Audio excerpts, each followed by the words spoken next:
Hey Annie, Hi, Danny. How are you? I'm doing good. Good. Good to see you. See you. I saw you around my neighborhood. Do you remember that? Like, I think it was last week. I remember doing the fence inspection over on Pine Tree. Yes. Like, I was really surprised because I was like, who knows my name? Yeah, yeah. I saw the car, and every time I see one of the Webster cars, I'm always hoping it's you, but it's never you. So I was really excited that it was you. Yeah, it was a nice day to be out. I always like getting to be out doing inspections. Yes. Hi, Neil. Evening. How's everyone? We're okay. How are you doing? Fine, thank you. Good, good. Never a dull moment here in the city of Webster Groves. No, it really is not. Okay. No. No. That is for sure. Danny, so are you going anywhere this summer, or what are your plans? I Or? will be. I'll be doing a couple of short trips. Maybe a wedding in Memphis. I'm gonna go visit my brother in LA. Oh, cool. Trip to the beach in Florida. Awesome. Awesome. Is your brother in LA? Is it your older brother or your younger Mhm. brother? Older brother. Cool. Moved out there this past summer. So Oh, okay. That's really great. That's really great. Yeah, it's beautiful outside. It's beautiful. Danny, are you the one that usually takes the pictures for like when we have our I do usually take the photos. okay. Mara, are you already a co-host? I forgot that they set me up with something new that automatically, I think, lets me start, but I didn't realize I had to log in to be. Oh, okay. Gotcha. I'm gonna go run and grab my jacket in case it gets cold up here. Mhm.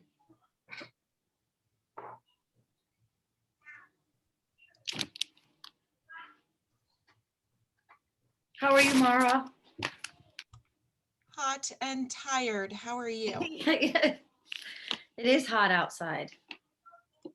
Just sat through a soccer game. It's okay. hot outside. Yeah. How did she do? She got an assist for a goal. Awesome. They lost. That's okay. That's fine. Who'd they play? They played Rockwood Summit. Oh. But she got a home run and 2 triples and a double. Oh my gosh. Singles over the weekend. So Holy smokes. Wow. So what's her sport? More softball or soccer? What do you think? Softball, I think, then comes soccer, then comes basketball. And then comes basketball. Oh, that's awesome. Is she a freshman or I don't remember. I don't know what sophomore. Sophomore. Okay. Oh my gosh. That's great. This week they have a game today, tomorrow, Wednesday, and Friday. And then she had 5 softball games over the weekend. But she plays softball now. Well, she plays for what? She's playing club softball now. Okay. And high school soccer. And in the fall, she played club soccer and high school softball. Oh my gosh. And in the winter, she played basketball and indoor soccer. Oh my gosh. Wow. That's awesome. She likes it. She likes it. Yeah. That's great. But it's very hot outside. It's very hot. Yes. So do you have a special chair? You've got to have a really good chair, right?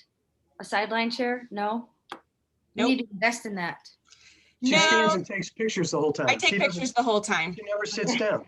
I did sit down today because Rockwood wouldn't let us down near the field. I had to sit on the bleachers. Oh. It was fine. Okay. It was still hot. Good morning or good evening. Hi, Charlie. Charlie. So do I need to know anything? Who's going to be here? Or? Should have everyone but Jeff, I believe.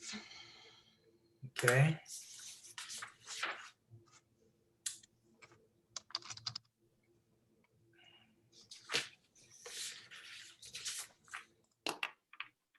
And you want us to leave open the zoning code? The text amendment, yes. Yeah. We're going to see Lona's Little Eats next time? Oh, hold on just a second. Yep.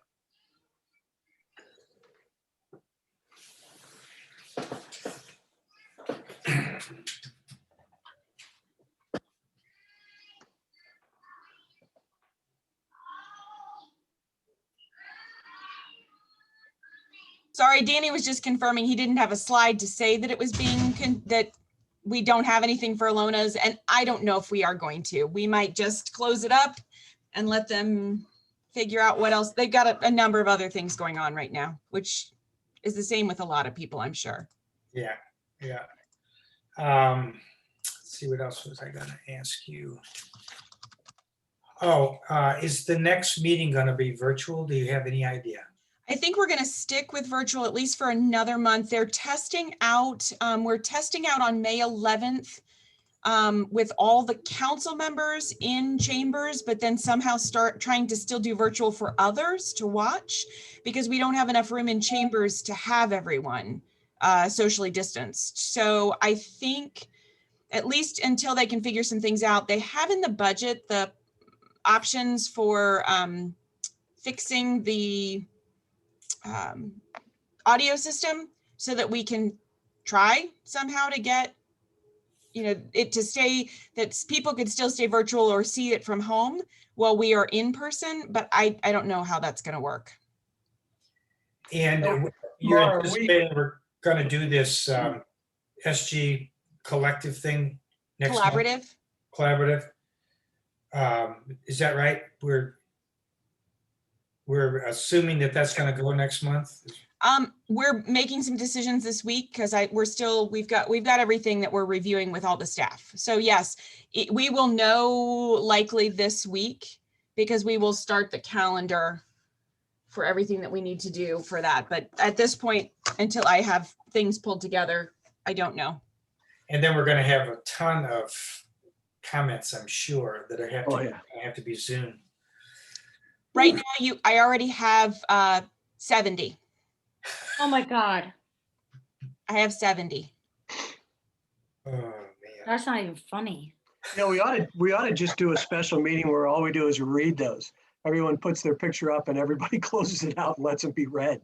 Oh my God. Yeah, I wish we could just. You know, I didn't look at our agenda for tomorrow night. Are we Zoom or in person tomorrow night, Mara? I should remember this, but I think Zoom. I think the first in-person is the The 11th, budget maybe? work session. Yeah, I think so. Pretty sure. Which is good because is that on the 11th, do you think? What? The The budget work session on May 11th. Okay. That's fine with me because I don't have to go to that.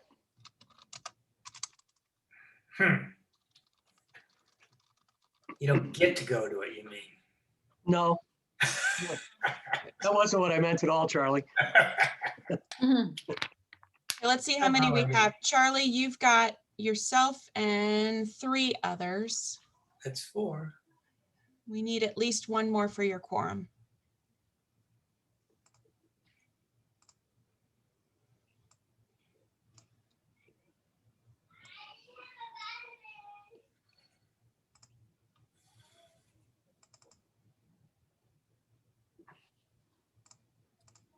Mara, evening.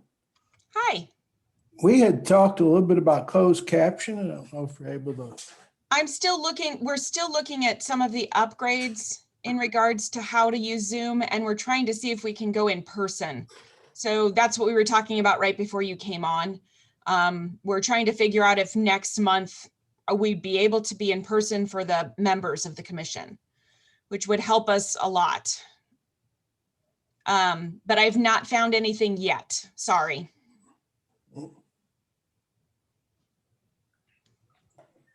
We got Chris here, so we got a quorum, don't we? You've got Steve, 1, 2, 3, 4, 5. You do have a quorum. And what time is it? You're still a couple minutes. Got a couple minutes to go.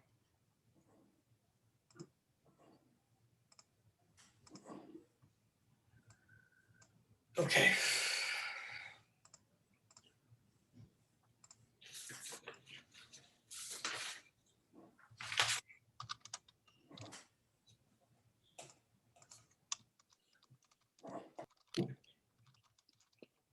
A lot of people asking me about A4 duplexes. I Mhm. gave them your number. and your home number and your cell phone. There is actually a page up on the website that has some good talking points that we added. So if you want to direct anyone to that, that would be helpful. Okay. I'll That's do good that. to know. All right, I think we're going to go ahead and start here. Good evening. My name is Charles Sindel. I'm chairperson of the Webster Groves Plan Commission. We are a 9-member board of citizens appointed by the city council to review development proposals and make recommendations to the city council regarding future development of the city. In addition to the members of the Plan Commission participating via teleconference, we have a few other representatives of the city I would like to introduce.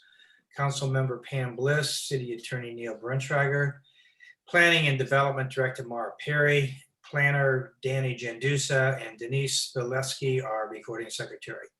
I'd like to welcome you all to tonight's monthly meeting of the commission and take this opportunity to explain how we operate. As indicated in our agenda, we will begin with the regular session of the meeting when we will hear new applications for rezoning or subdivisions. We will hear a staff report and the applicant will explain the proposal. We will then ask for comments from the public.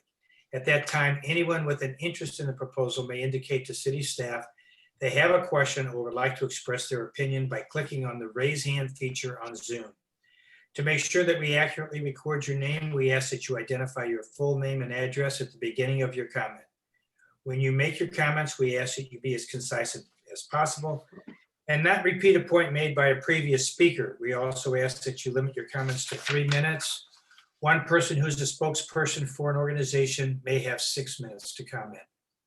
After all citizens have spoken, the applicant will be asked to respond to any questions that have been raised during the hearing. When we have finished reviewing one proposal, we will move on to the next application. Comments concerning items not on the agenda should be made during the public comment section of the agenda near the beginning of the meeting.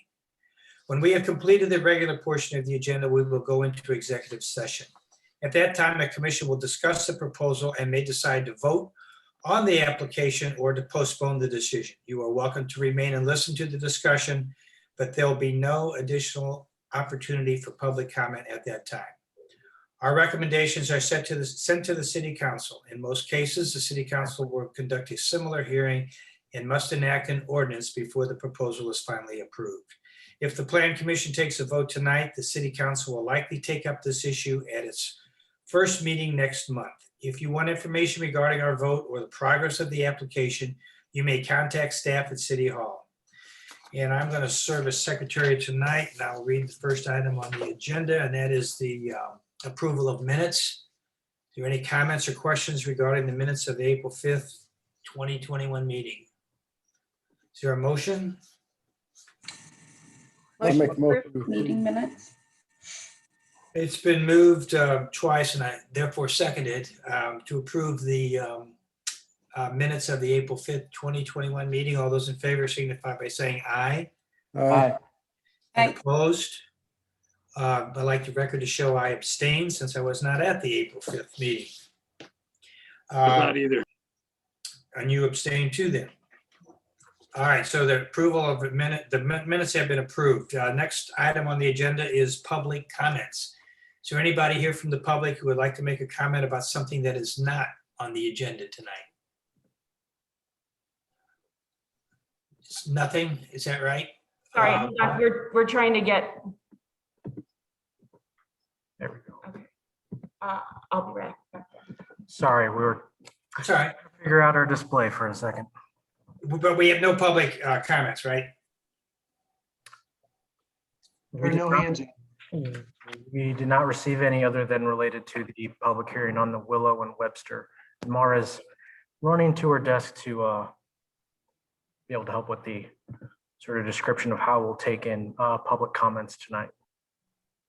All right.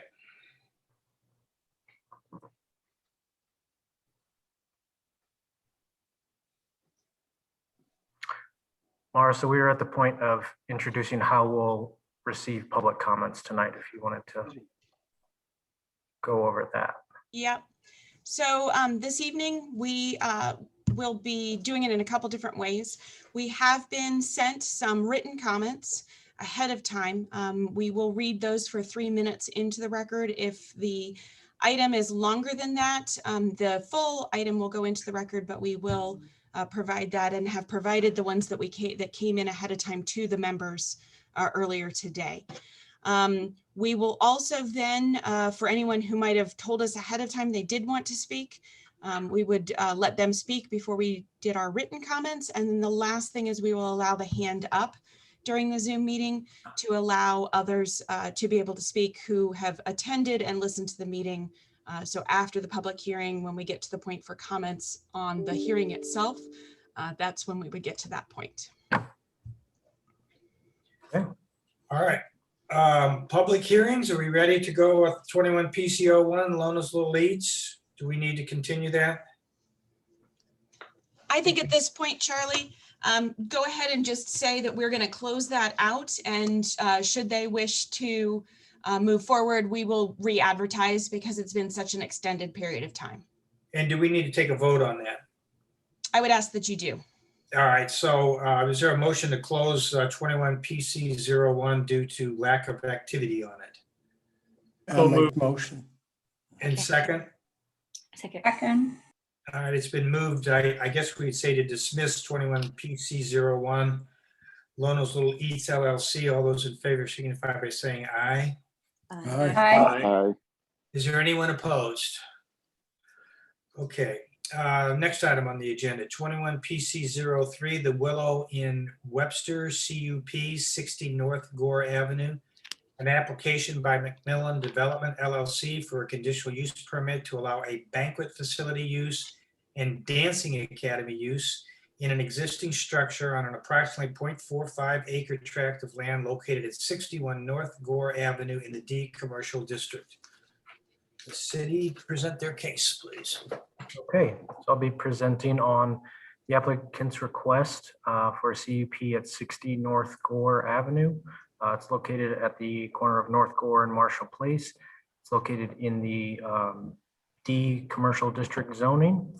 To the north are additional commercial uses in other D zone properties. To the east is the Marshall Place Single Family Residential District, zoned A4. To the south, directly across Marshall Place, there are additional office uses in the D district in the light pink. And then across the street on North Gore, it is in a PC planned commercial district that includes some offices, parking, retail, auto repair uses. That is also located in the Old Webster redevelopment area, which could be changing significantly. Looking at existing conditions, the property is located as part of the Old Webster district, just on North Gore and Marshall Place. These are photos of the existing conditions of the building, which the applicant is looking to reutilize for their additional activities, in addition to Rolling Ridge. Looking at the sort of land use and zoning history of the property, it was first developed in 1983 for the existing structure was built for the Henry Schultz Feed and Grain Store. The descendants of Henry Schultz have owned and operated businesses at this location since that time. In 1923, on the city's first zoning map, the property was designated as E Industrial District. In 1959, Rolling Ridge Nursery opened up. In 1987, the property was rezoned to D Commercial District, along with many of the other properties in Old Webster and along the Pacific Railroad tracks. Throughout that, or since that time, additional office tenants have also utilized spaces in the commercial building in areas that the applicant is looking to repurpose. The property is located in several overlapping historic districts. In 1982, it was named as part of the Marshall Place National Historic District. 1985, designated with the Old Webster Local Historic District. In 1986, it was designated as its own city landmark in the city of Webster Groves. The comprehensive plan for the city informs our policy and provides guidelines for formal code regulations. The 1978 comprehensive plan, which was the last major comprehensive planning effort the city underwent. It encouraged the success of commercial districts as necessary for maintaining the attractiveness and quality of life in the city, and designated the subject properties as appropriate for commercial land uses in the future. In 2006, the city underwent a planning effort just focused on some of the business district in the community. It designated Old Webster as the most pedestrian-friendly commercial area in the city. It included the subject property within Old Webster District. It recommended housing, retail service types, and other office and employment uses. The full text and supporting documents within the 2006 planning effort weren't incorporated into the comprehensive plan for the community, but the maps specifically, which this was designated for future commercial uses, were adopted. In 2017, the city incorporated the 2006 maps into a consolidated comprehensive plan map amendment. It recommended mixed use at the subject properties, along with most of the Old Webster area. Staff has determined that a conditional use permit to allow the requested banquet facility use and dancing academy use would be appropriate in the commercial and mixed use designation in the city's comprehensive plan.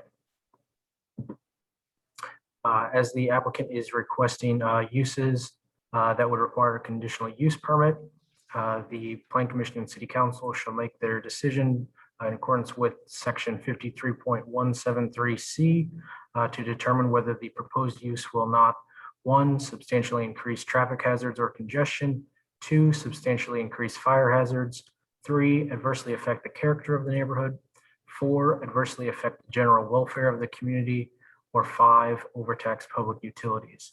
If the Plan Commission or City Council shall find that the proposed uses will impact one of these 5 factors, they should deny the request. The applicant is seeking to have the conditional use permit for what the city zoning code designates as a banquet facility use and a dancing academy use. Essentially, they are wanting to be able to host certain limited events and classes out of space in their existing facilities. How the code defines them, they fall within what we call a banquet facility and a dancing academy.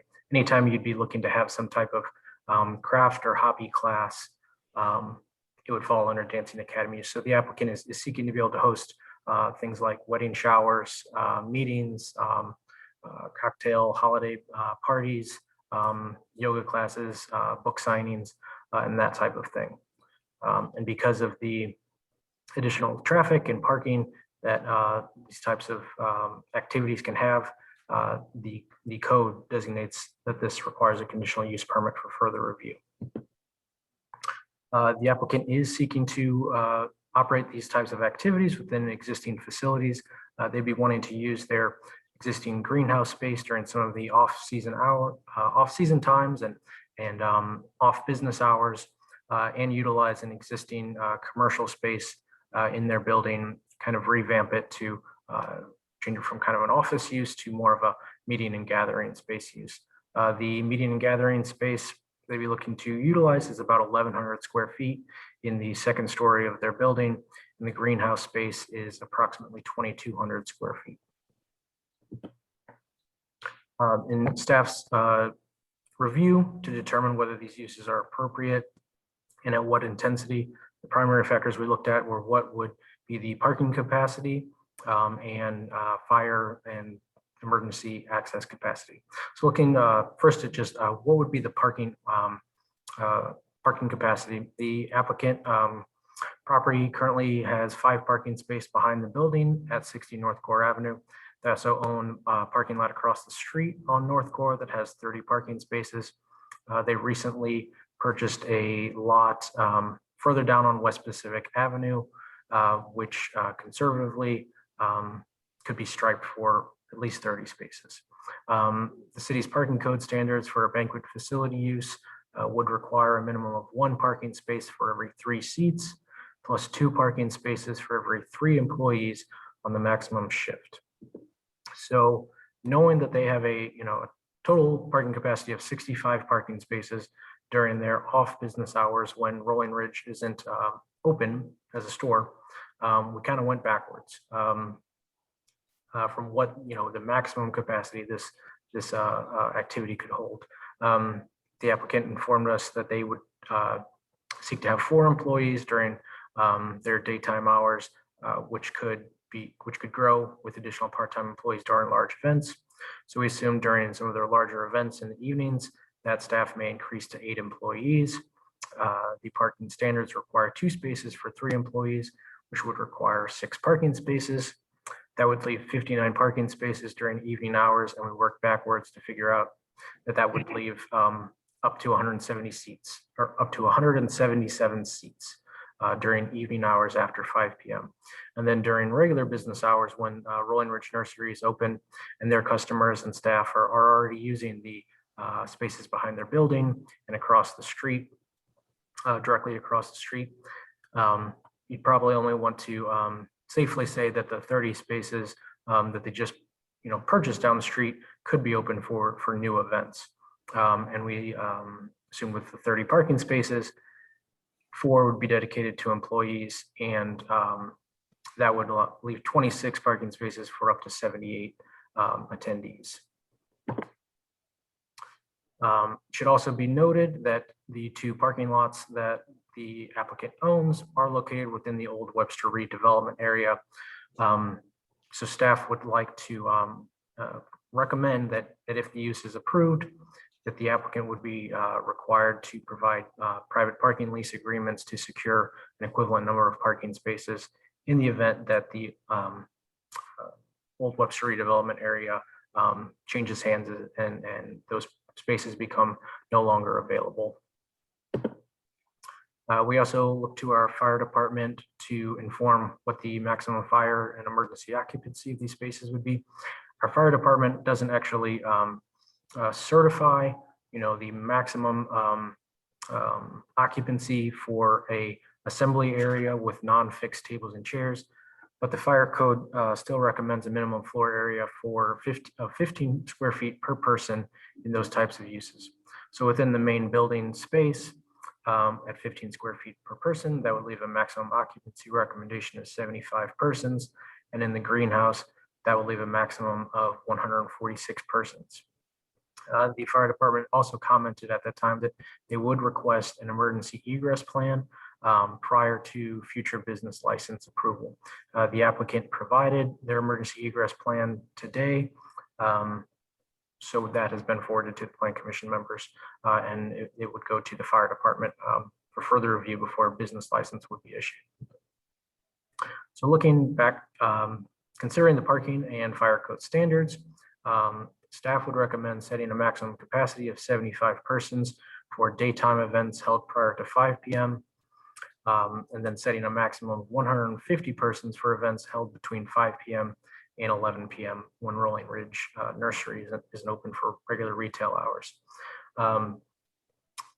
Then additionally, we'd want to set in the recommendations that the minimum parking supply of 65 off-street parking spaces should be provided with an equivalent number through private parking lease agreements if the existing spaces become unavailable. Looking at hours of operation, the applicant had requested to be able to hold events from 7 a.m. to 11 p.m. all days of the week. Staff feels those hours would be appropriate with the understanding that there'd be reduced occupancy during the daytime hours. The subject properties are located in the D commercial district. From the survey the applicant provided, it's evident that the existing commercial building encroaches beyond the actual south front property line by 1.11 feet. It's built in 1896 before the existing zoning code. So it's located into the Marshall Place right of way. It is considered a legal non-conforming structure. It can remain in place as it is. It can continue to be used for different commercial uses. It's just that the facility can't be expanded to further encroach and carry that encroachment further. Staff does not recommend placing any additional dimensional regulations beyond the standard D commercial district standards on the use. The city code was updated in, I think, 2018 with a set of performance standards to regulate levels of noise, vibration, odor, smoke, and other externalities that could impact neighboring properties. The existing code also establishes a maximum light level of 0.5 foot candles at any residential property line and requires any exterior lighting to be shaded or directed away from residential properties. The applicant hasn't presented any kind of plan to include additional exterior lighting on the property, but staff would not recommend setting performance standards exceeding what already exists in the D commercial district. This element was actually introduced by a resident in feedback to the public notice that went out. The applicant hasn't presented any changes to the existing parking and circulation at the rear of the building. By their parking facilities, traffic would be located on Gore and further up the road on West Pacific Avenue. However, a resident has expressed concern over truck through traffic on Marshall Place as it's presented an issue in the past.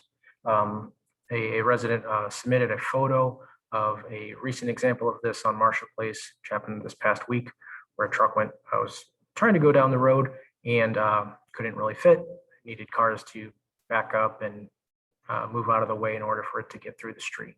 So that is a concern that we were not able to get feedback from our Public Works Department and Police Department.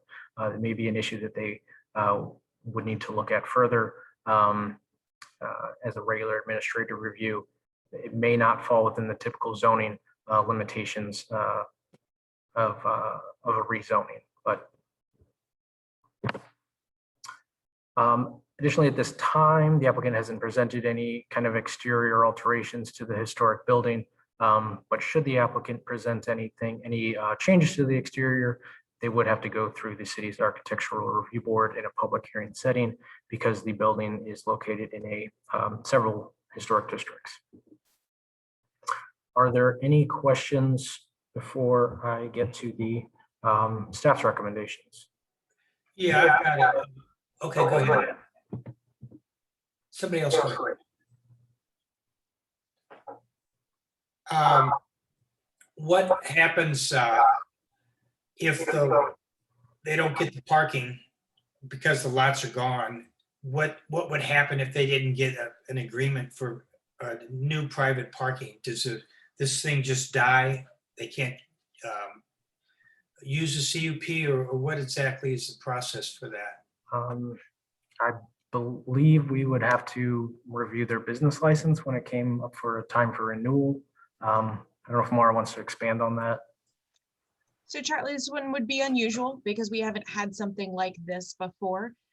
In the past for CUPs, when there's been a particular parking plan or a certain amount of parking that would be required, if the CUP does require that parking and that parking is no longer available, we would need to have some other further plan.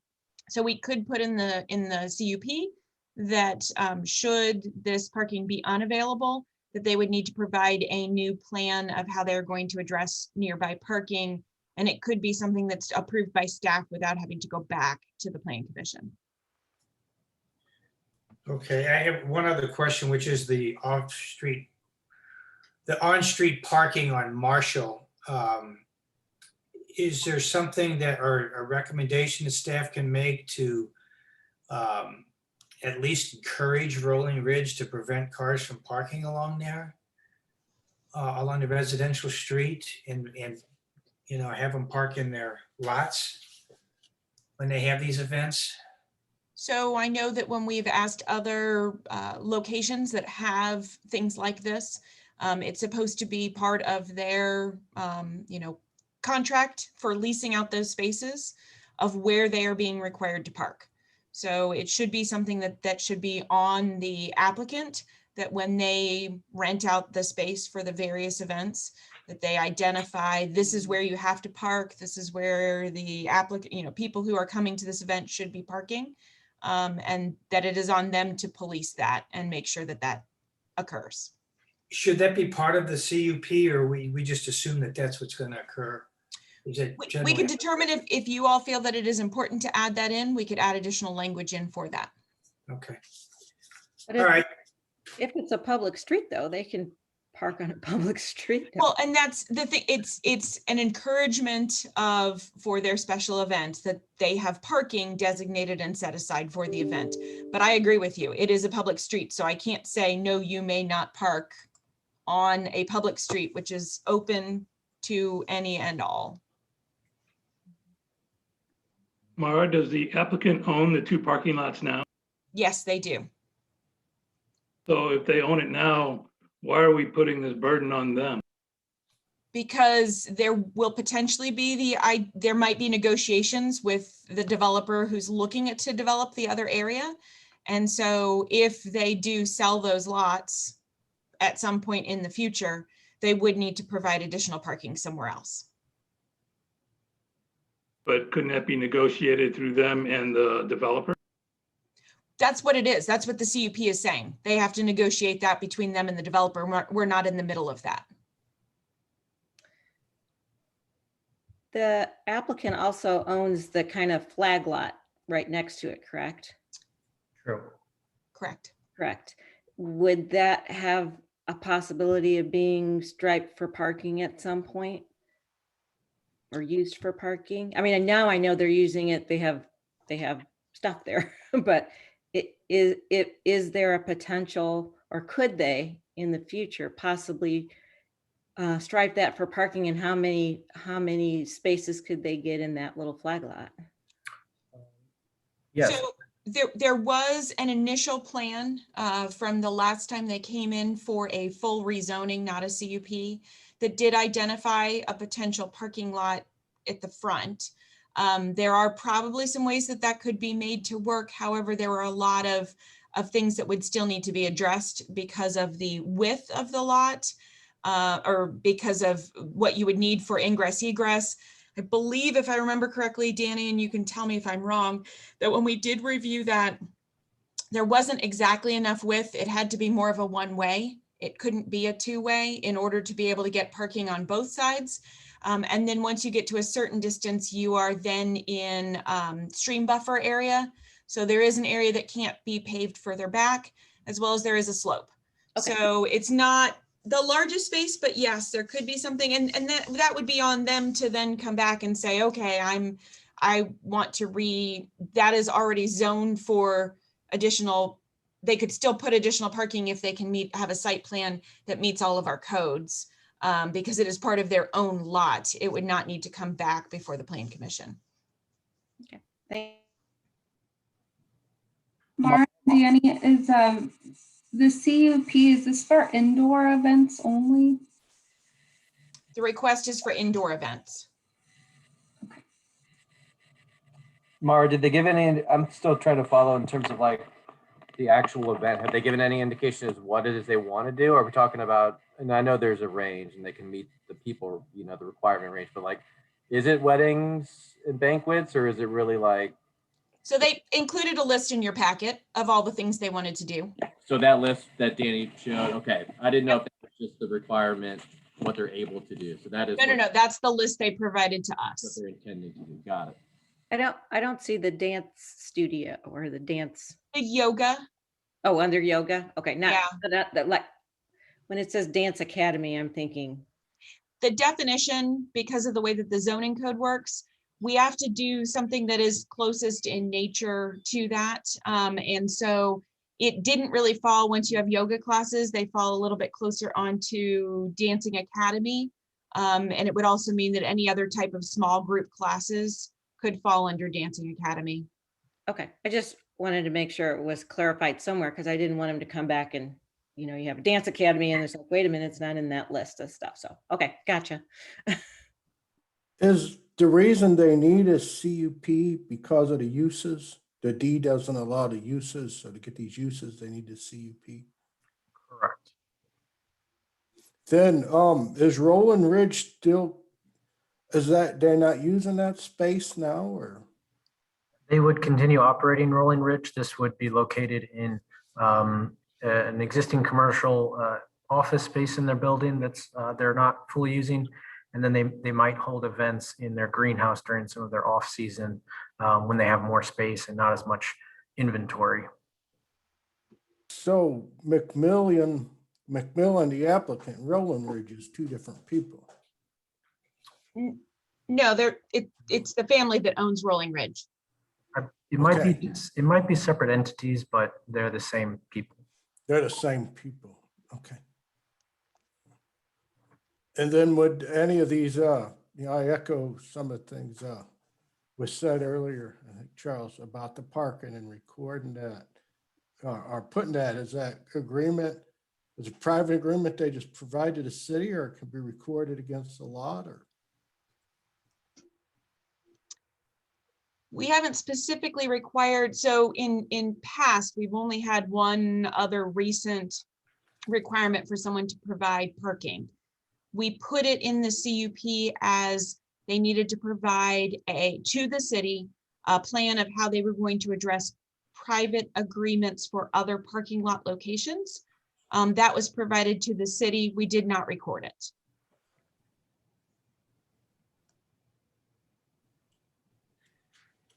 Anybody else have questions? Okay, Danny, you want to go on with your staff recommendations? Sure.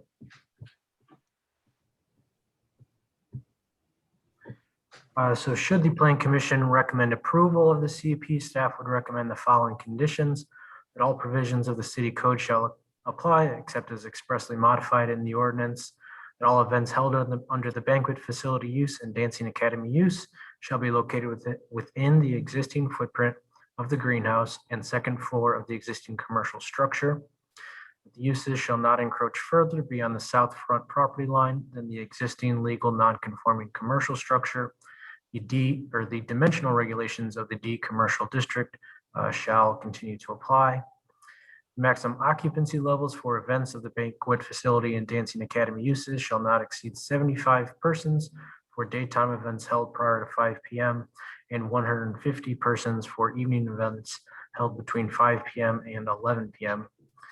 That a minimum of 65 off-street parking spaces shall be provided, further stating that an equivalent number of off-street parking spaces shall be provided through private parking lease agreements should existing parking facilities at 61 North Gore Avenue and 147 West Pacific Avenue be removed or become unavailable.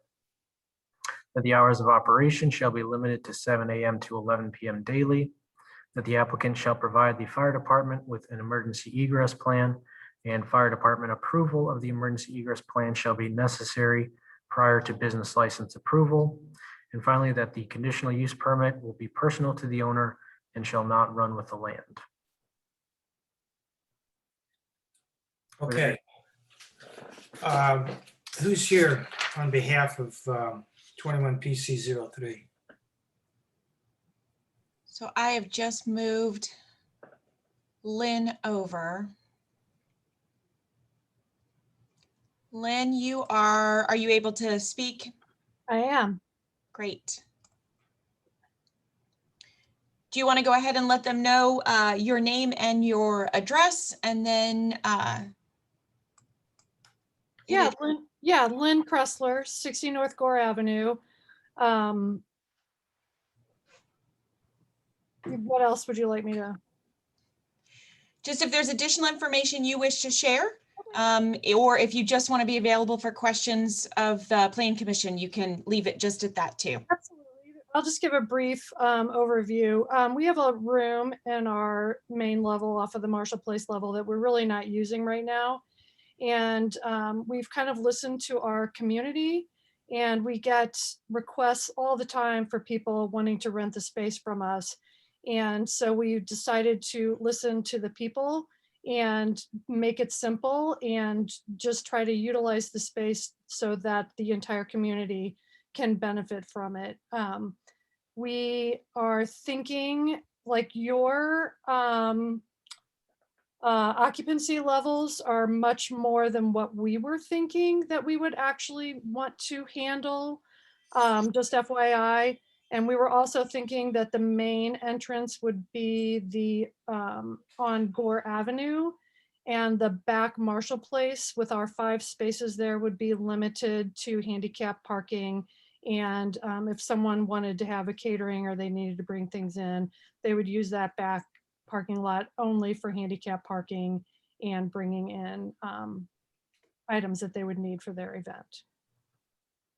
So I'm here. I can answer any other questions if need be. Does anybody have any questions? If I heard right, if I heard correctly, you said that you weren't thinking numbers as high as what staff came up to 65 spaces. Was that correct? And if so, what kind of numbers might you have been thinking? That is correct. Based on what our architect drew up, and we are thinking more that we would limit it to definitely under 100 for evening, probably closer to the 75. And during the daytime, if we were in our busier season, we would keep it even smaller for daytime, just small meetings and small gatherings so as not to interfere with anything. We're very mindful of when we're very busy and when we're not busy. So we will take that into consideration. Lynn, do you have any problem with the staff recommendations? I do not. Okay. Lynn, do you, is this a daily, do you anticipate different, uses on the weekend versus during the weekday? Oh, I think that kind of falls with what people want to do. I'm sure there's not a lot of people who are holding birthday parties or very small wedding showers, especially during the day. I think it's just kind of goes with the nature of the event that someone might have. We'll do it as a day-to-day basis. I mean, of course, isn't every business owner's dream being booked all day and all night? I don't think that's realistic, but we would definitely be mindful of when our customers are there and to not inconvenience the community anymore. I was thinking maybe specifically Sundays, like you have a 7 a.m. on a Sunday would. Well, I can't imagine that anyone would have a birthday party at 7 a.m. on a Sunday. That was just kind of the time, because probably most 7 a.m.s would either be like a craft group, a meeting, a yoga class, something like that. That's not our main focus. I think that was just kind of the general time frame that was recommended because of the fact that we're not going to limit it to just parties, that some people want to have. We've had so many people ask if they can come do yoga in our greenhouse. So that's why we extended it from 7 a.m. Okay, thanks. Lynn, I have a question. I just wanted to know, are these only daily rentals? It looked like some of the uses could go a week long when it's called a visual arts gallery or some other. I think that would be something that we would deal with on a case-by-case basis, and we would not obviously overextend ourselves. If someone wanted to do an art exhibit that was open, then we would schedule that out. We obviously would not ever double book our space. Okay, thank you.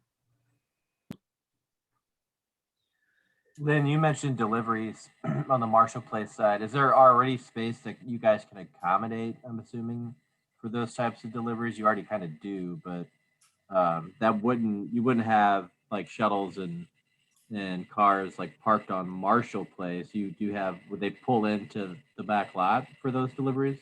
Well, so what our thought process was, because there's 5 parking spaces and there's easy handicapped access, that our back 5 parking spaces would be reserved for handicapped only, for people coming to an event that needed the handicap parking, and perhaps a catering van that needed to bring their things in to set up for whatever the person renting the space might have, and then they would move their van out of the way and go park across the street.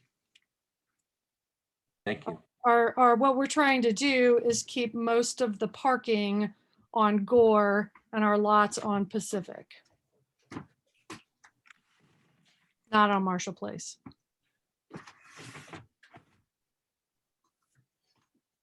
Anybody else have questions? Okay, thank you. Let's see if we got any members of the public who would like to address this issue. Mara, you seen anybody raising their hand? Well, so first, what we would want to do is Danny does have some Oh, you want to read? comments to read. Okay. So I'm going to have him read those. I'm going to leave the applicant here, but she's in the muted position, so that when you are completely done with all the comments, we usually have the ability for the applicant to answer some additional questions should that be needed. So Danny, if you want to first start with reading the couple that we did receive. I forgot to print those Oh, off.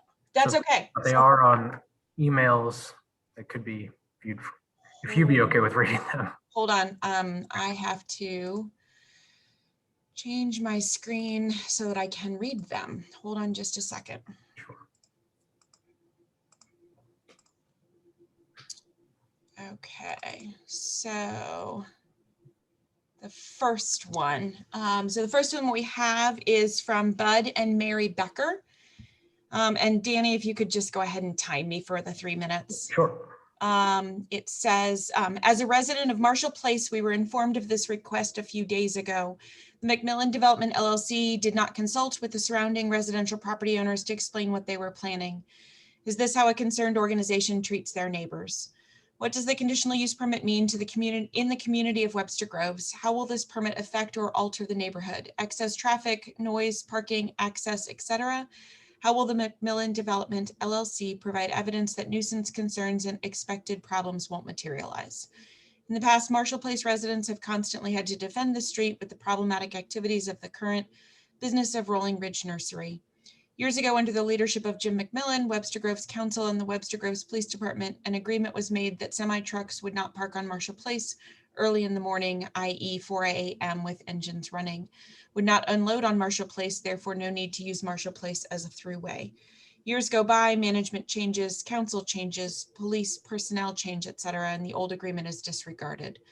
The only remaining employee of Rolling Ridge Nursery that is aware of this agreement is Chris, and it says in parentheses, sorry, I don't know his last name. Semi-truck use is again a normal part of the street traffic. On April 9, 2021, around noon, our car was hit by a delivery vehicle. A witness took a photo of the back of the vehicle that included a license. Registered to Wright's Farm LLC, Willow Springs, Missouri, police were contacted. Officer Morris took the information number 21-3743649. Over the next 2 weeks, the officer was unable to locate the owner of the delivery vehicle. He reported that perhaps the license plates were switched. On April 19th, the sergeant on duty, Sergeant Weber, was contacted to verify what was going on. Officer Morris reported that he had several failed attempts to talk to someone at Rolling Ridge per phone. I asked him if he would personally contact the nursery and talk to Chris. That was our last contact with the police on this matter. Since Marshall Place is only 23 feet wide, trucks should not be permitted to use Marshall Place as a main route of transport. Several semi-trucks traveled down the street. Last week, a truck driver came to our front door to ask if our car could be moved, then proceeded down the street and had to ask others to move their vehicles. The Century Street is not in the D commercial district. Okay, enough of our narrow street issues, but this is how concerned business treats their neighbors. Will the Macmillan Development LLC continue to show that no harm will affect Marshall Place? Sincerely, Bud and Mary Becker. Next one that we received. Oh, is simply the photograph that was already placed in the PowerPoint. And then recent event 4/29, 3:45 p.m. on Marshall Place involving semi-truck, note driver in street trying to determine what I can only imagine. Cars heading west proceeded to back up in order to turn around. Please share as best as possible prior to Monday's hearing. And then I think those are the only two, Danny, unless I'm missing something. That was the only comments I received. Okay. So now would be the time, Charlie, to ask if there's anyone who has their hand up who would like to speak. So asked. Is there anybody who would like to speak on this matter? I don't see, oh, sorry, hold on.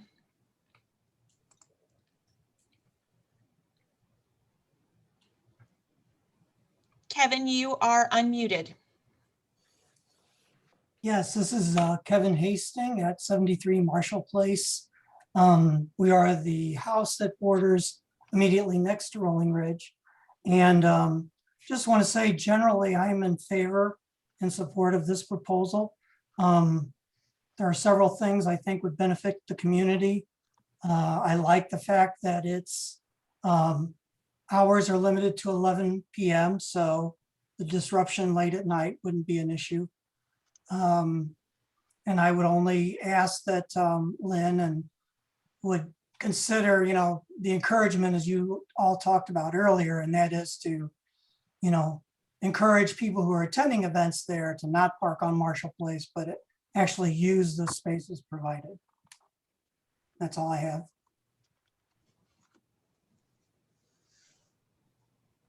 Okay, is that all we have then from the public? Lynn, do you want to make any comments about what's been said?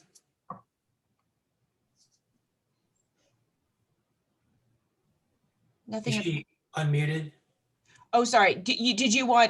You wanted, Lynn Kressler, she wants to make any comments about the comments that the public have made. Sorry, so the delivery truck thing is not something that is, in my opinion, a daily occurrence. It happens from time to time. I'm not aware of any of our delivery trucks driving down the street at 3:45 when if a delivery truck ever calls us and says they need to, park earlier before we unload. We don't unload anyone until after 9 o'clock. We direct them to park in our parking lot, and we always call the Webster Police and let them know and get permission from them. First of all, I do know that trucks in the past and the other couple weeks ago did hit a car.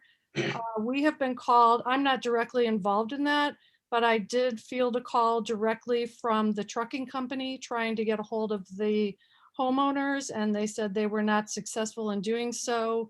I do not believe that any license plates were switched or anything like that, because on our end, the trucking company has been trying to contact the homeowner that was hit by their car to rectify the situation. We always do our best to try to keep the trucks off of the street. We get permission from the Webster Police when we do need to have trucks go down. Some of them are very big. We were not allowed to unload them on Gore. It's too busy of a street. And so we're very mindful, and we try to do the best we can to eliminate problems. Obviously problems happen, but we always make sure that we give the trucking company information to the homeowner if they are hit, which it does not happen very often considering how many trucks we have. So we would never, if a truck is coming, we would never hold an event when a truck was there. So that's all I really have to say about that. It's a very infrequent occurrence. Can you address the issue of patrons parking on Marshall Place and how you intend to address that? Well, we always encourage our customers to use our parking lots. We currently got permission from the Chasen Company to use their paved lot down from us for our employees to park, to open up more parking for our customers during our short busy season, so that they can use our gravel lot on off of Gore at 61 North Gore. We don't control our customers and where they park, but if we have an event, we will definitely encourage people. We will tell them and give maps and instructions on where to park, and obviously not encourage anyone to park on Marshall Place. We'll control that to the best of our ability. But like you said, it is a public street, so there will be only so much we can do with that, but we will obviously let the attendees know where they're required to park. Okay. Anybody else have any comments? 21 PC 03. Is there a motion to close the public hearing? So moved. Second, It's been moved and seconded to close the public hearing on 21 PC 03. All those in favor signify by saying aye. Aye. Aye. Aye. Is there anyone opposed? All right, I'll go to the next item on the agenda. That's 21 PC 02 zoning code text amendments. Multiple family dwelling regulations. Proposed amendments include changes to the use and dimensional regulations regarding multiple family dwellings in the C, C1, and D commercial districts in sections 53.110 through 53.147 and section 53.159. And who's presenting on this one? I will be presenting. So Charlie, before Danny presents, since we do have a number of people listening in, could you please just let them know when we will get to votes on the item that we just went to, just to explain that? Well, so when we finish this second public hearing, we will move on to executive session, and at the executive session, we'll discuss the request, and then we'll vote on it. But we do all the public hearings first, so that's what we're doing. Thank you. Okay, so I will be presenting a bit on our next item for multiple family dwelling regulations. Since we have a number of, I think, new members from the public listening and members of the Plan Commission, we started, members of the Plan Commission which weren't here last month. So we started the conversation last month, basically introducing sort of the idea of why it is we are considering allowing multiple family dwellings as a permitted use in the existing commercial districts, and also presenting topics for consideration to review existing dimensional requirements in the C and D districts.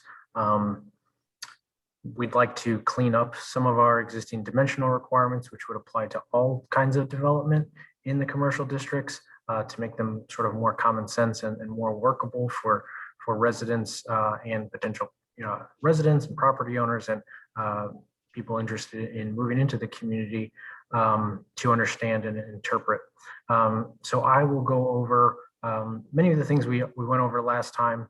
We're not asking the Plan Commission to vote tonight on the proposed amendments. We're introducing them for discussion and questions.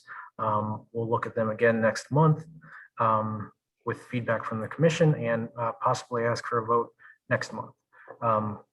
But so presentation, I will kind of go over again, the reasons for why it is we're looking at multiple family housing again, and present kind of in pretty close detail the proposed amendments we're looking at for the setbacks and height and those types of regulations in the C and D district.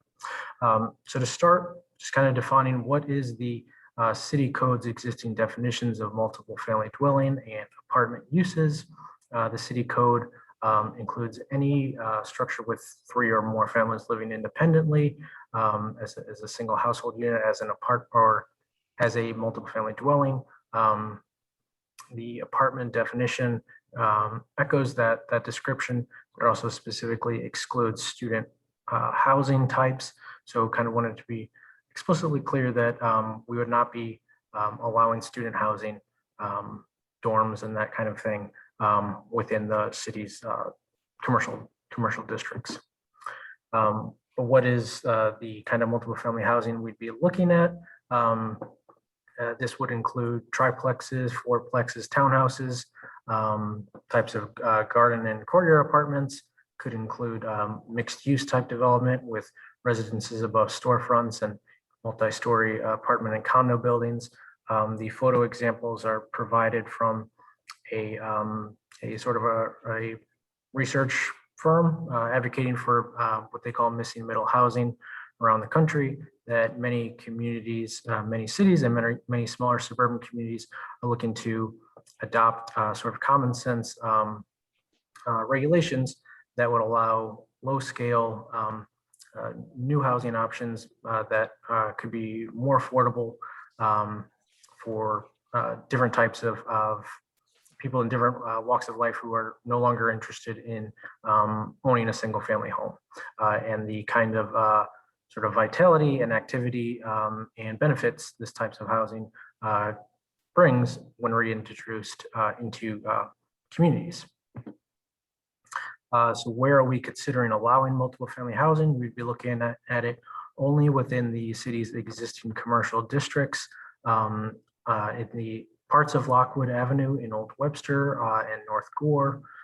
It would be located on parts of Big Bend, parts of Laclede Station, parts of Watson Road, and then a few scattered sites that are already zoned commercial and for commercial uses. We would not be looking to add multiple family housing in single family neighborhoods. And we'll kind of go into more detail about what are the particular zoning districts, where they're located, and how it would apply to them.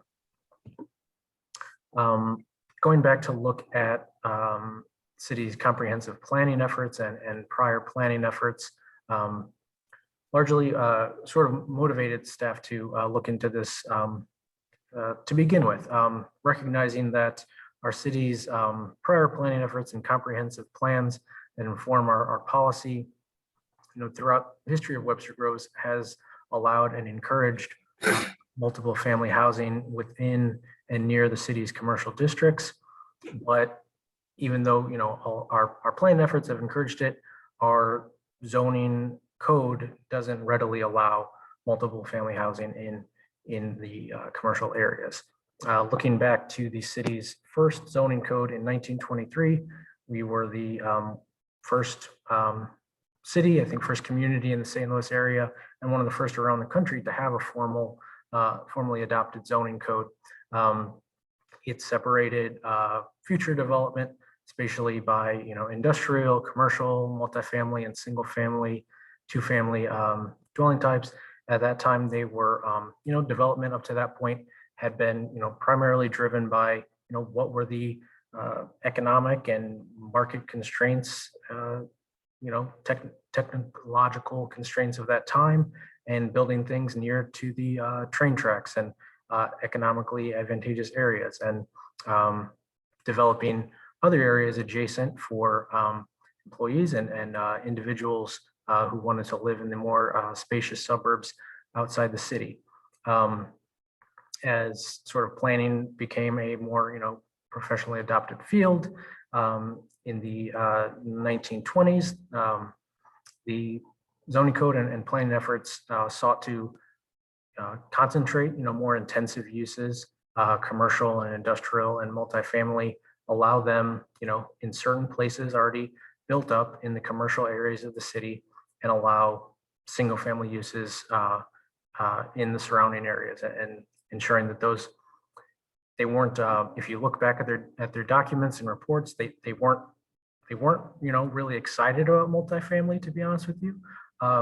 But even then they recognize there is a demand and a need for it, and where it does exist, it should be located within our commercial districts. And from the time from the early 20s to the Depression era, when they were looking back and reviewing how their planning and zoning efforts had been successful, look back and recognized that several multifamily developments were built in the 1920s, pre-Depression era. A few were built. One, it includes the Rockwood Apartments at Rock Hill and Lockwood today. So just to show that there wasn't a point from the origins of zoning and planning in the city where they didn't consider that multifamily should be in the commercial districts. Then looking forward to 1978, the 1978 comprehensive plan, which was the last full, complete comprehensive plan comprehensive plan effort the city went through. Again, planners at that time weren't excited about multifamily housing, but again, recognizing there still would be a need and a demand for it, and where it should, where it existed, it should be located near the city's existing commercial nodes. In 2006, the city underwent a planning effort to look specifically just at the commercial areas. the 2006 Development Foundation Plan was strongly encouraged mixed multifamily residential and commercial uses in the city's commercial districts. And that was after a long, exhaustive community participation and engagement process.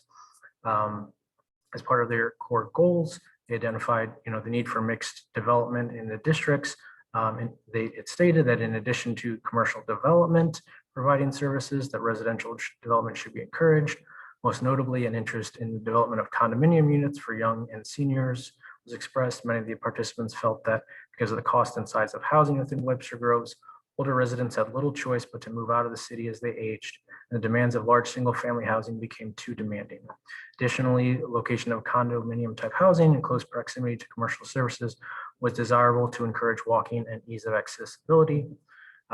Further goals that supported mixed residential development, they sought development that supports the services provided, increases the tax revenue for Webster Groves, and development in a manner that would improve accessibility and accommodation of pedestrians as a further goal for development. I'd say that's important for the ability to walk within commercial development, and accessibility by foot to the development is achieved. Goal that they tied directly to this and others is the development of senior condominium housing close to commercial centers to provide greater accessibility and pedestrian orientation. And after the 2006 planning efforts, the text and vision statements and all of that wasn't formally adopted into the comprehensive plan for the city, but the maps that they came up with, the long-range land use maps, were adopted.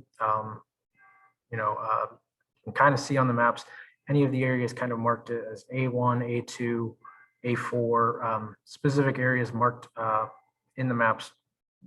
The planners at the time were expressing these were locations that would be appropriate for future multiple family housing and mixed use development.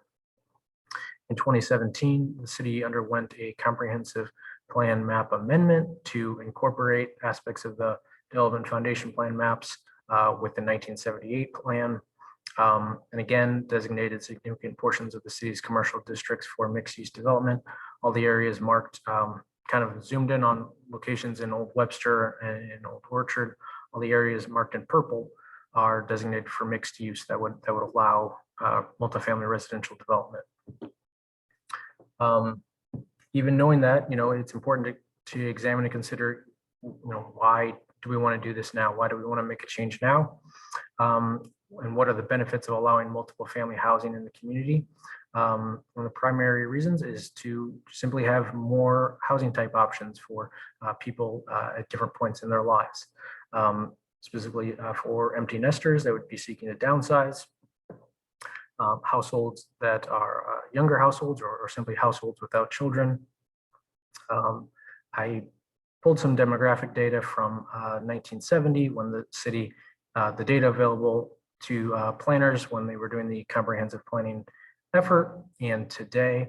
Some of the numbers are a little bit drastic. I guess it's important to note that many of the trends, many of the existing sort of conditions have been in place demographically in Webster Groves since really the 90s. There's not significant change in the last several decades, but it does kind of just show the different environments that we're examining, what the community wants and needs now between the last comprehensive plan effort. Since then, we have fewer children. Children make up a smaller percentage of the community than they did in 1970. We have a larger population than over 65, making up a larger portion of the community. We have fewer households with children and making up a smaller percentage of the community. And our average household size has gone down since that point. I think it's also worth noting that in 2019, the percentage of renter households without children was over 80% in Webster Groves. And I know that it's often a concern expressed that allowing additional multifamily housing could overburden our school system with an influx of students. We don't have the capacity to take, but I think that maybe that may not necessarily be borne out in the numbers, that we do have a number of single-family households that I think are where more of the single-family households that are being rented in the community. And I think that's more where households with children renting live. I don't think there are many within the apartments, existing apartments in Webster Groves that have children. Adding additional multifamily housing would also add additional customers for local businesses and additional households for business attraction. The Bureau of Labor Statistics in 2019 found that the typical household in St. Louis spends about $3,600 per year on restaurant dining. If we were to assume additional residents in Webster Groves would be spending a third of that, $23 per week on restaurants, directly in their neighborhood. I think that's a fair assumption. That would mean an extra $1,200 per year per additional resident for locally owned Webster Groves businesses and restaurants. Additionally, a top factor for retail sector attraction is, simply looking at your market base and the number of households with disposable income within, a set distance, a mile or 3 miles. Additional households. That's one of the primary factors that a retail type business will be looking at, as well as what is the level of traffic and seeking high levels of traffic for their business location. I know residents are, naturally concerned about rising levels of traffic that additional development could bring, but it's also pretty vital to have those kinds of nodes to be able to attract retail and restaurant and contribute to the success of those businesses. Additionally, well-designed multifamily housing can contribute to improved walkability and sustainability in the community. Webster Groves doesn't have big box store dollars in order to generate activity and activity for our businesses. Webster Groves needs to be sort of a destination in the St. Louis area, and it is. We have walkability, character, and charm. Well-designed multiple family housing fits in with that and increases the walkability and attractiveness of the community. This is sort of a screenshot from the website called Walk Score, which sort of rates, the pedestrian friendliness of a neighborhood. Old Webster currently, ranks as a very walkable neighborhood in the St. Louis community. Having additional pedestrians and street life brought by additional households and residents in the community could only improve that. Multiple family housing also directly increases local tax revenue going to the community. I kind of hesitated to bring up this particular example. I know the L on Lockwood wasn't the most popular proposal to all Webster Groves residents, but the fact is, in 2021, it was appraised around $7 million with an assessed value of about $1.3 million.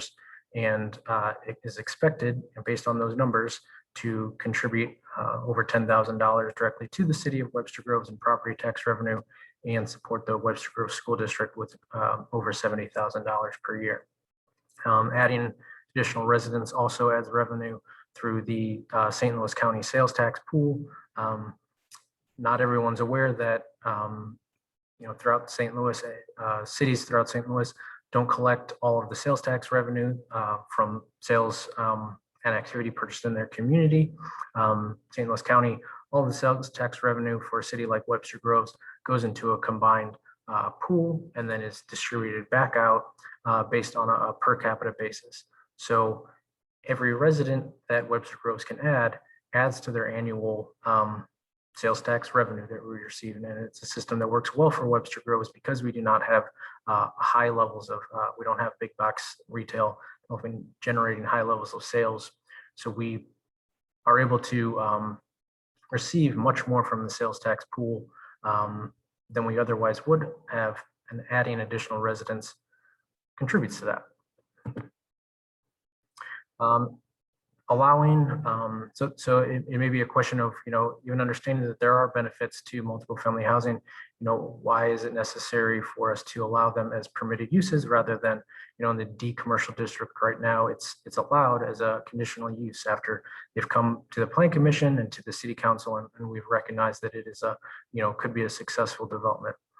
But that process of requiring any kind of multifamily housing proposal also requires the developer to go through a significant amount of time burden and uncertainty before they could get to approval of what would typically, as long as it would be meeting the requirements that we'd be seeking to put in place, you would be meeting the standards that we'd be looking to achieve anyways. Adding additional types of development in multiple family housing also improves the community's resiliency to weather market changes.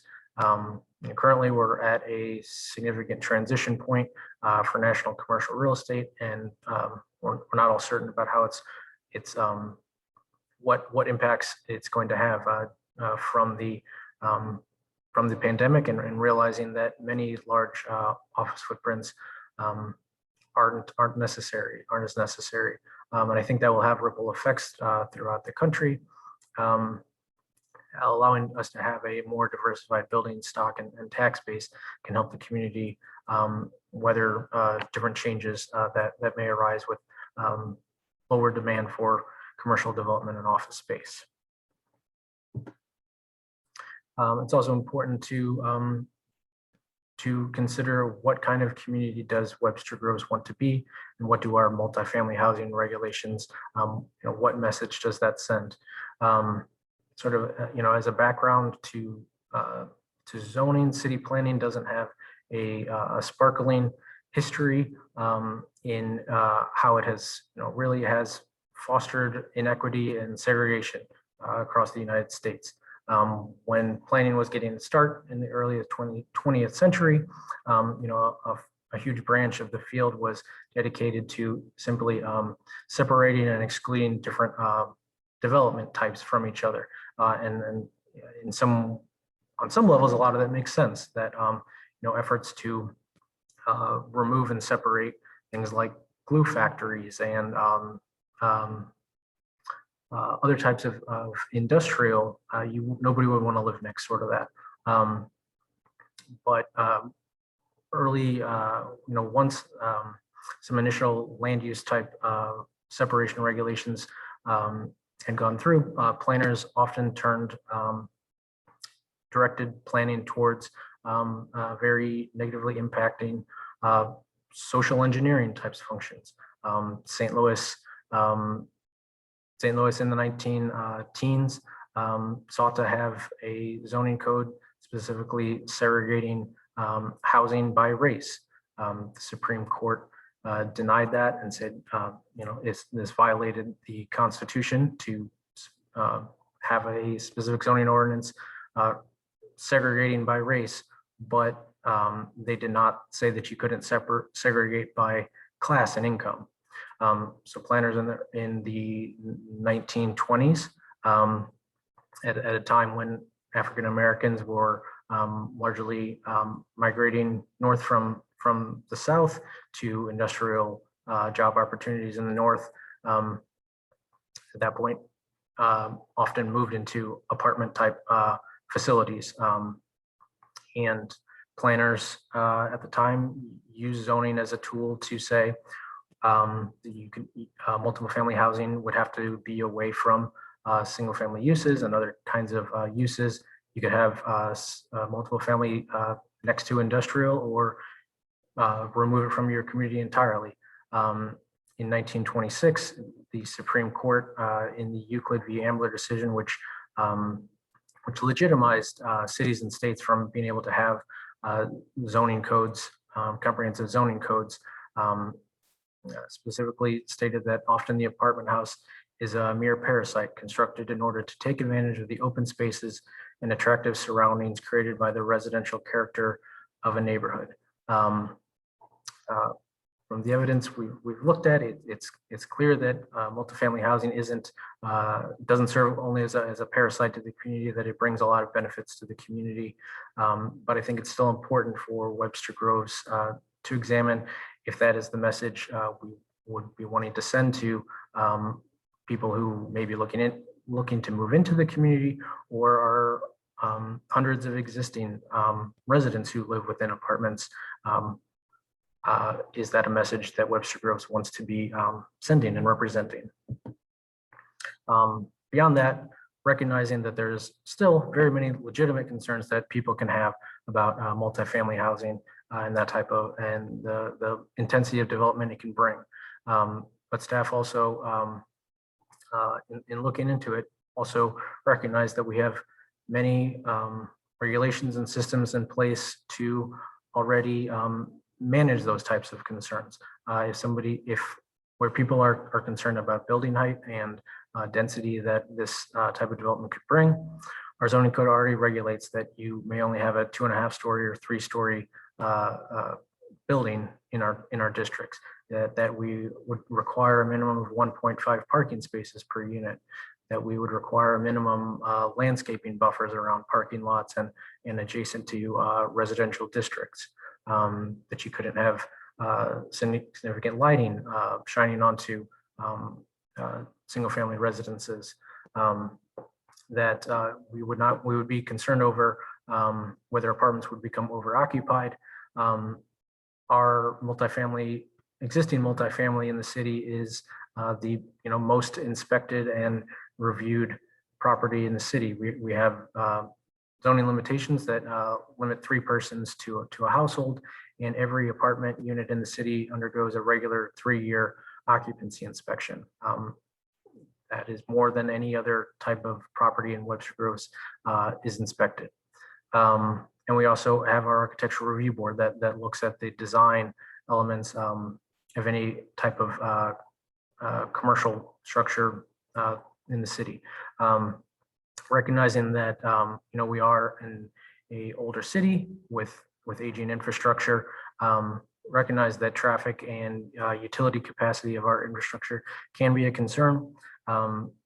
Staff, however, feels that the levels of multifamily that we would be presenting as a permitted level of use, that the impact would be low and manageable by our existing infrastructure.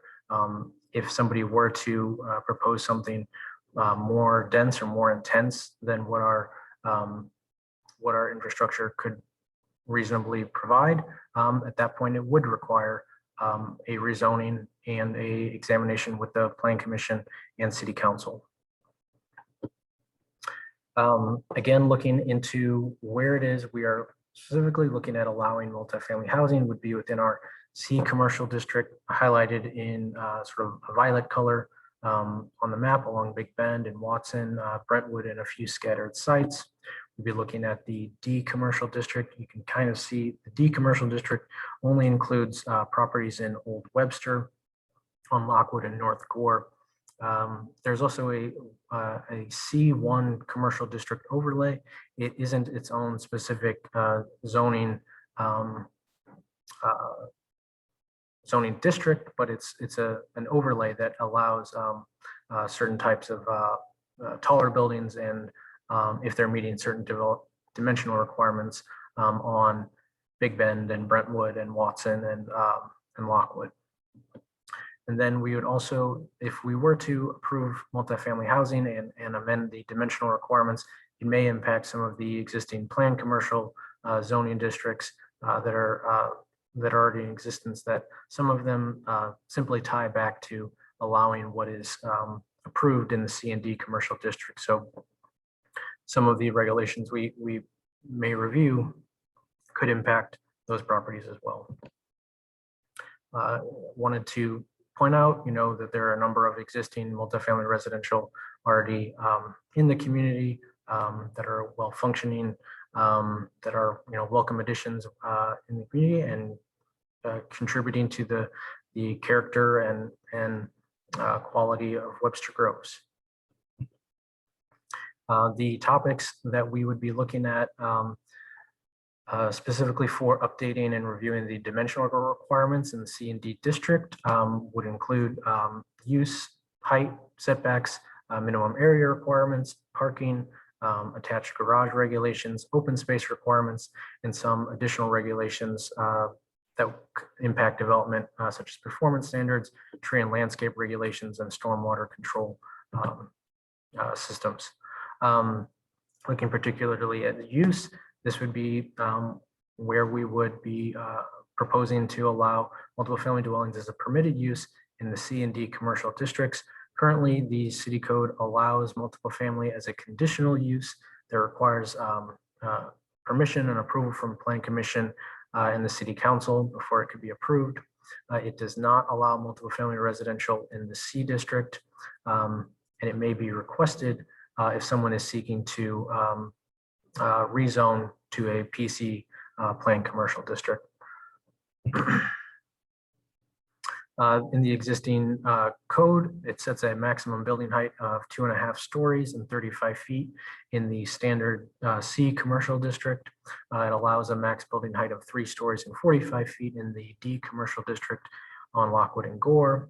And then there is the C1 district overlay, which actually allows buildings that are taller than 3 stories and 45 feet currently on Watson and Lockwood, Big Bend, Brentwood, on the major thoroughfares in Webster Groves. Changes that we would be looking to make, we would be wanting to maintain the existing building height regulations in the standard C district. We'd maintain the existing building height regulations in D district, but we would want to eliminate the C1 commercial district overlay and simply allow a maximum building height of 3 stories and 45 feet in the former C1 areas of the C district. So it would be increasing the maximum building height on certain streets, on Watson, on Big Bend, on Laclede Station Road, Old Orchard, parts of Old Orchard, and on a few lots on Brentwood Boulevard between Newport and the city limits. We're also looking at the front yard setbacks of the C and D commercial district. So currently, the C district has a very complex set of regulations to figure out just how close you can put your building to the street. It starts out with saying that it can be up to or as close as 25 feet, but hardly any property qualifies to meet a 25-foot yard setback. So then it states typically you'd have to survey all of the buildings on your block to figure out exactly how close they are to the street. And you may have to meet X, Y, and Z variables to know whether you can be at the average or near at the closest building to you. It's a very complicated set of restrictions. We would be simply looking to simplify it to state that you don't have to have a minimum front yard setback in the C district. As long as your building would be not encroaching into the 30-foot site triangle at intersection and driveways and alleys, your building could abut the street, or if it fits your business model to set back further from the street in the C commercial district, like along Watson and Big Bend and Brentwood, that would be fine too. But we wouldn't require you to go through this complicated set of surveying all the properties on your street. There's a few locations on Webster Groves where part of an existing lot is located in the C district and partly in a residential district. In those very few cases, we would say you've got to follow the single-family residential front setback requirements. I kind of mapped out just sort of an example to show on the left-hand side, what does our zoning code currently say and require. If we would be looking at trying to figure out what are the front yard setbacks for the property marked in yellow at the bottom, that property owner looking to redevelop would have to survey all the buildings on the block, find out exactly how far they are from the street. They'd find out that the building immediately next to them is sitting about 60 feet back, and up the street it's about 20 feet. So the code would say, well, then you can use the building closest to you to set your minimum setback. But if that's more than 37.5 feet, then you can use 37.5 feet as your setback. Once you apply that, you find out that the building, that the site that Highway 61 Roadhouse is at, about 30 feet or so of that building, it would be, wouldn't be allowed. The lot would essentially become unbuildable if you had to follow our existing C commercial district code. Our proposed amendments wouldn't require you to survey the adjacent properties. You'd simply build what worked for your business type as long as you were meeting basic safety requirements. Again, similarly in the D district, you'd have to survey all of the properties and find the average and not be closer than the existing building on, adjacent to you. We'd similarly be saying that no front yard would be required as long as you're staying out of the 30-foot side triangle. But in the D commercial district in, Lockwood and Gore in Old Webster, we would be saying that if a front yard is provided where it's not required, the maximum could not exceed 10 feet in depth. So we would want buildings to be built no further from the street than 10 feet in order to foster, a more pedestrian friendly and vibrant street life. Except if you were wanting to construct an architecturally integrated covered patio, porch, or deck, your building could obviously exceed that 10 feet in order to create a more active street front. There are a few locations in Old Webster that do have a double frontage in which they would have a street on, a north and south end of their property. In that case, the maximum 10-foot front yard would only be required on one side of the lot. Looking again at how this would be applied on a couple of street corners existing in D commercial.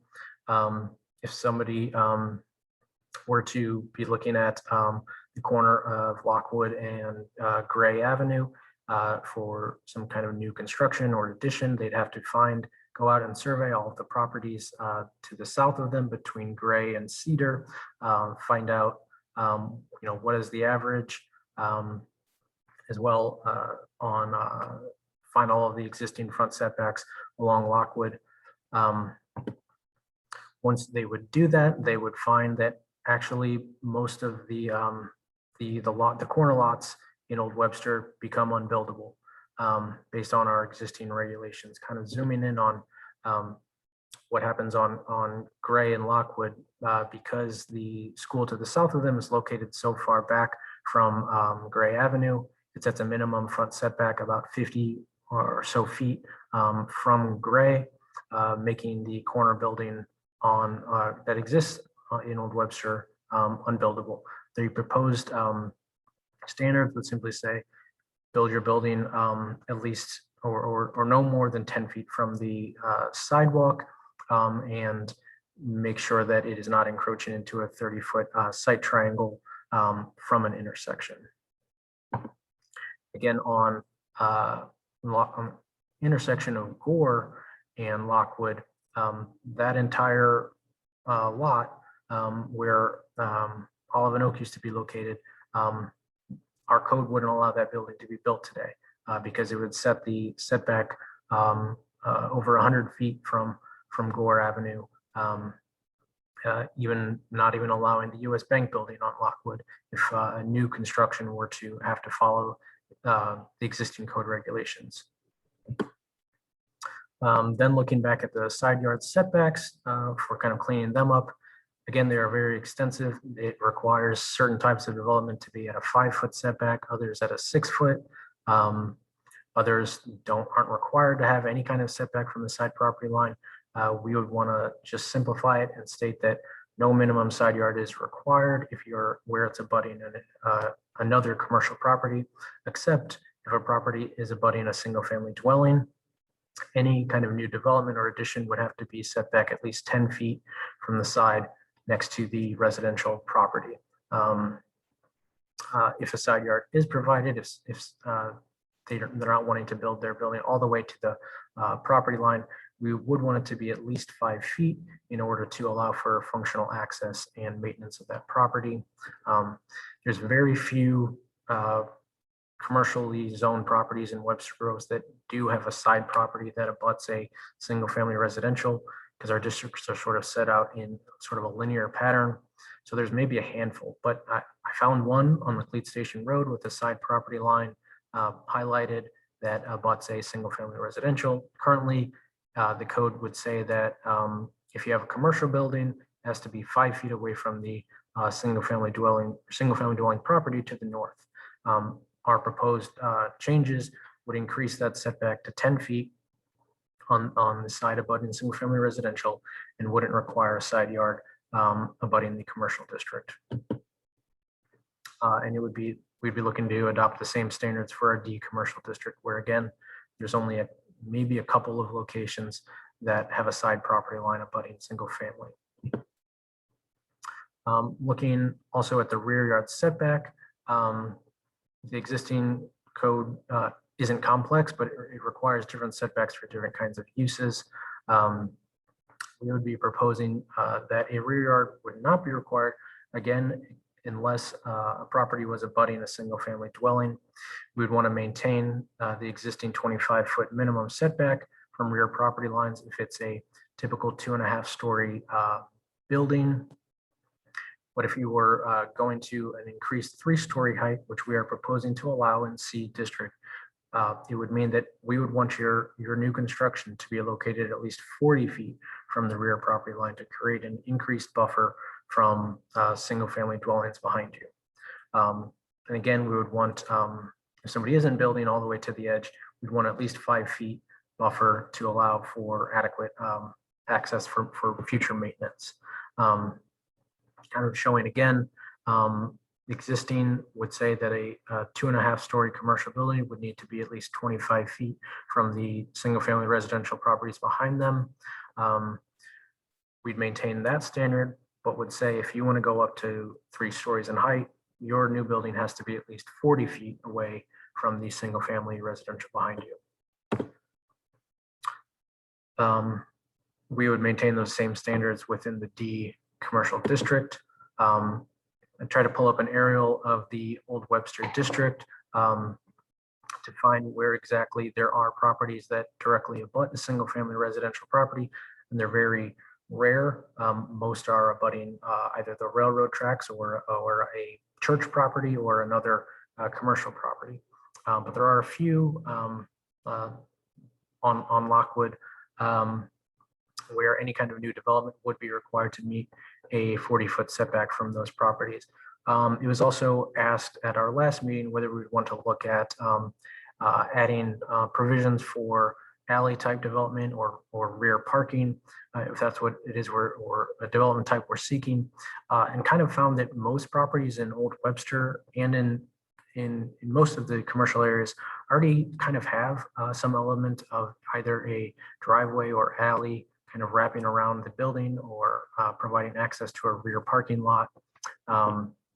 There's no, or that it's a double frontage lot with 2 street frontages. I found there's really only a couple of locations in Old Webster that don't have some type of means of parking or alley to provide that kind of development pattern. It's not really something we are necessarily looking at this point with these particular zoning changes, but it may be something to look at with future long-term plan efforts to accommodate during redevelopment and to encourage. The existing area requirements, this kind of restriction basically says, what is the minimum lot area you have to have for development in that district. The existing code doesn't require a minimum lot area for any kind of commercial development in the C district. It requires a minimum 50-foot lot width for single family dwellings and a minimum lot area for any kind of single or 2-family dwellings. We would not be looking to change any of those requirements for the C commercial district. However, in D, we would be looking to, so the D district currently has a regulation that says any kind of multifamily dwelling that could be approved by a conditional use permit would require a minimum of 1,500 square feet of lot area per dwelling unit. We would be recommending removing that minimum 1,500 square foot requirement, simply because it currently only functions to price out development from what the market can afford, and probably could ever afford to build in Webster Groves. With our existing parking and height limitations, we're looking to have the absolute maximum number of apartments somebody could build on say a 20,000 square foot lot in Webster Groves would be 18 to 20 apartments.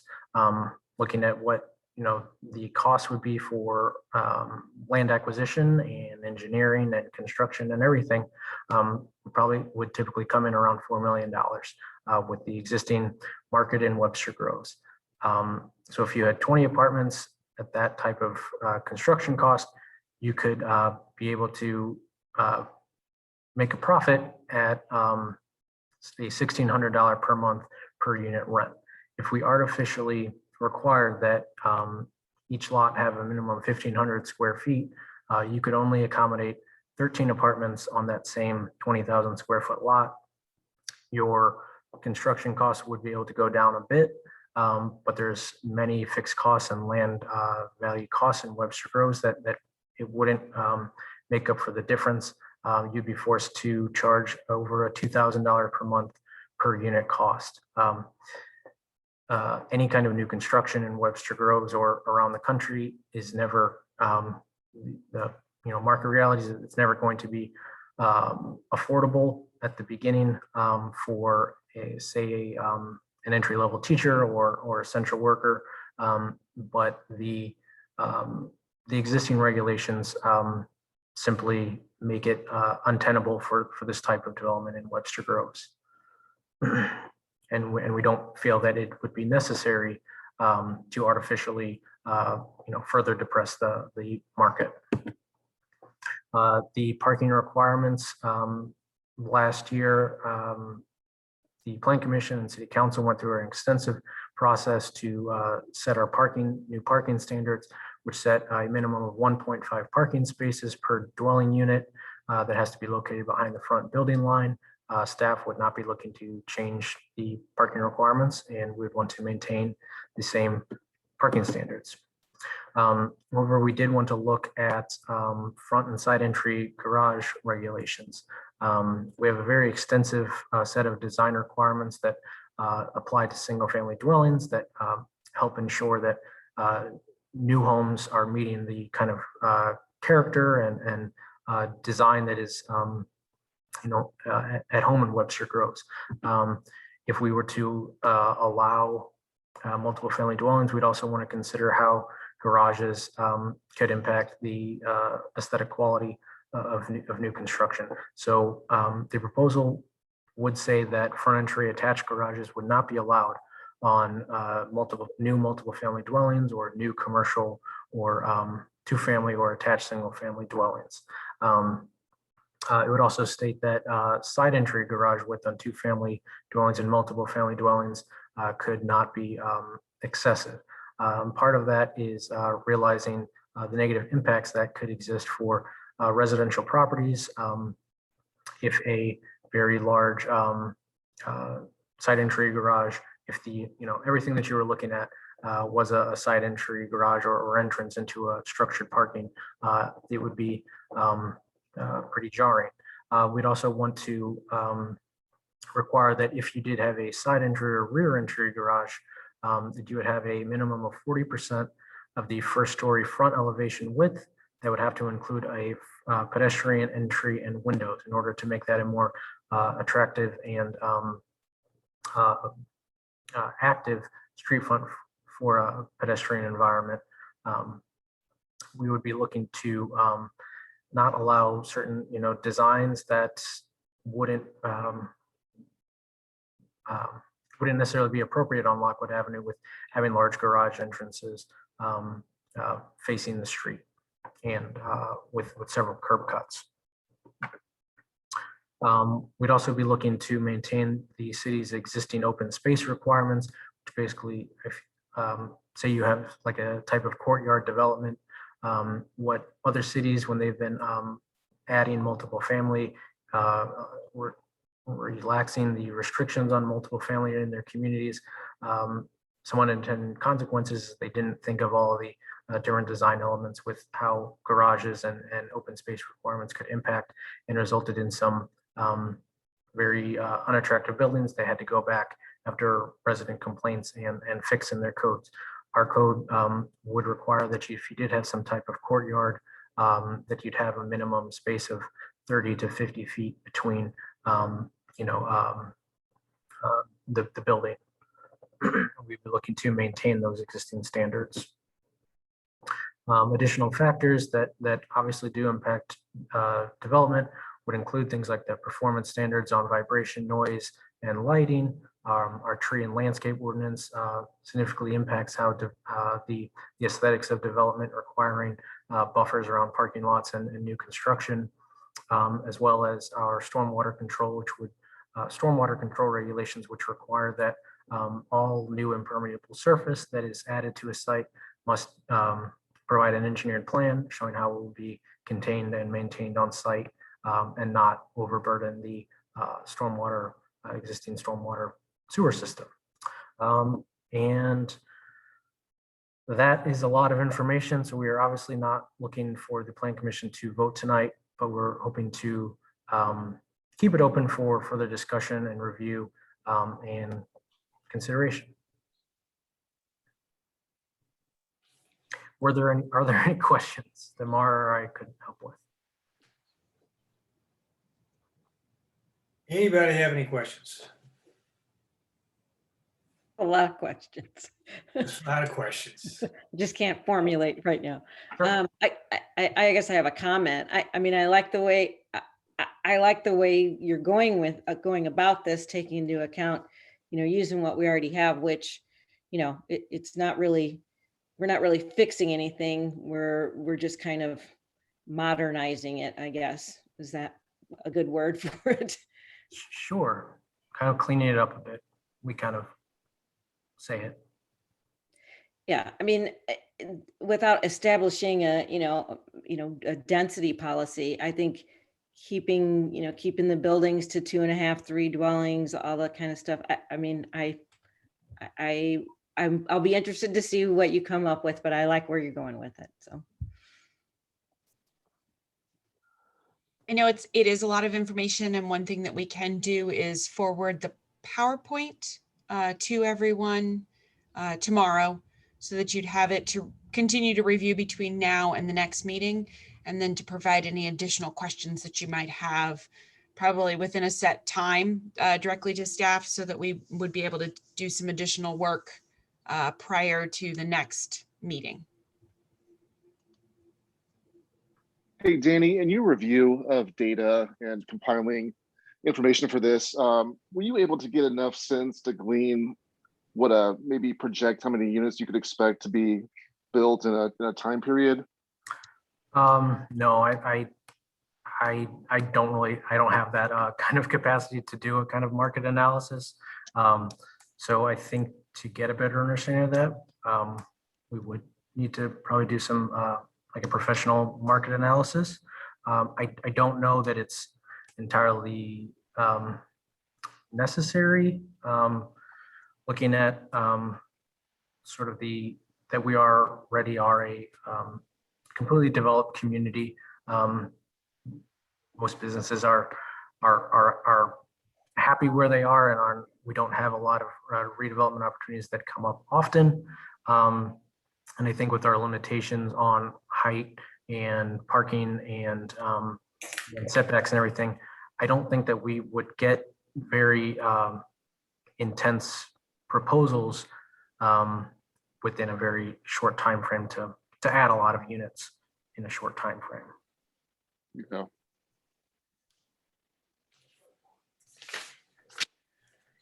Danny, Anybody else? yeah, Danny, you showed a map of the current multifamily dwellings. Just maybe for the next time or going ahead, if there's an ability to kind of talk about the performance of those, how they're doing, maybe what the average rent might be at those current places, just to kind of dive deeper into kind of what's already out there. Sure. I just think it would be helpful, but I thought it was a great presentation. Sure, we'd be glad to do that.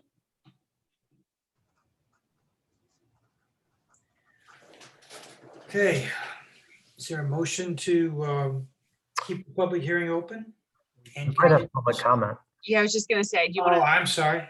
Public comment. if anyone would like to speak in regards to this item this evening, if you could raise your hand. So we've got one. Hold on just a minute.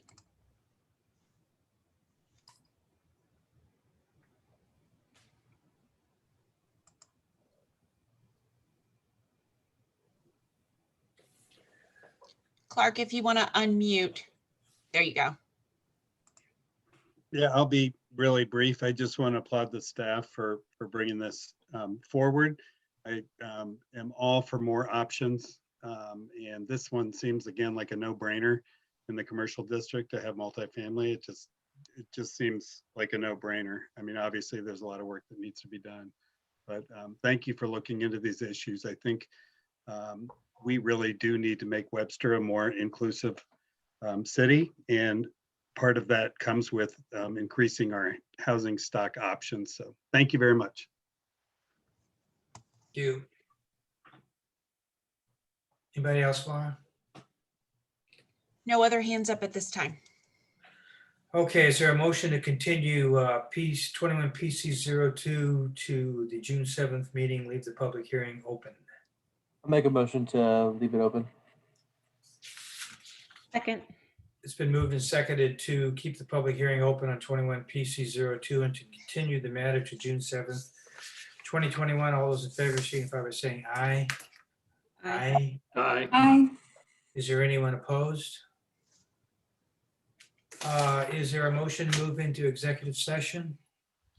Is it okay if I ask before we go to that point, was there anything else that you'd want us to look into more or find before the next meeting?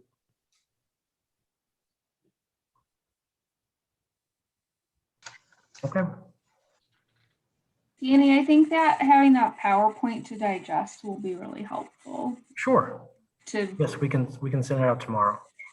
yeah. Okay. Motion to move into executive session. Make a motion to move into executive session. Second.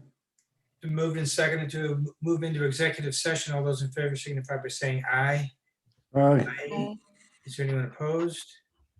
We're in executive session.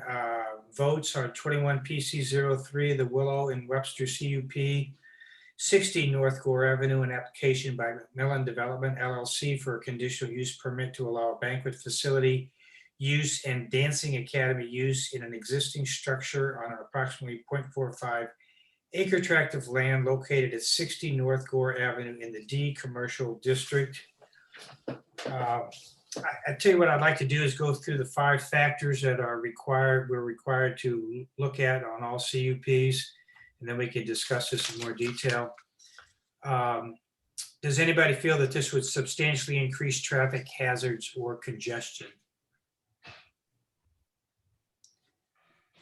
Does anybody feel it would substantially increase fire hazards? Does anyone feel it would adversely affect the character of the neighborhood? Anybody feel it would adversely affect the general welfare of the community? And finally, does anyone feel it would overtax public utilities? Okay, I haven't heard anybody Charlie, say, if we go back one time, when we talk about parking, I'm not sure if that falls under any of these exactly, if that falls under traffic. well, I think it could fall under traffic, yes. Okay. Could also fall under the adversely affect the neighborhood. I think it could fall into that as well. Yeah, I think that's, worth discussing, the traffic, the parking concerns. Okay, let's go ahead and discuss that.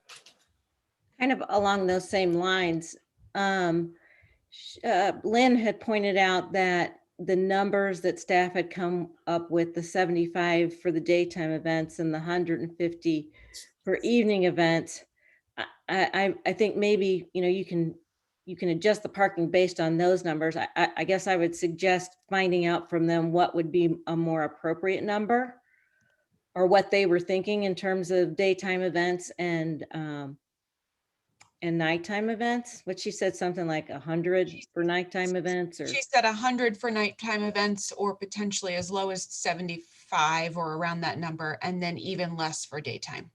so that would affect some of those parking numbers, correct? Tony, you mean it would be helpful to their parking numbers that they're expecting less than this maximum occupancy? Well, yeah, I mean, the parking numbers are based on the 75 and the 150, right? Or were those just requirements? They were based on those maximum occupancy. at Yeah. 65 parking spaces.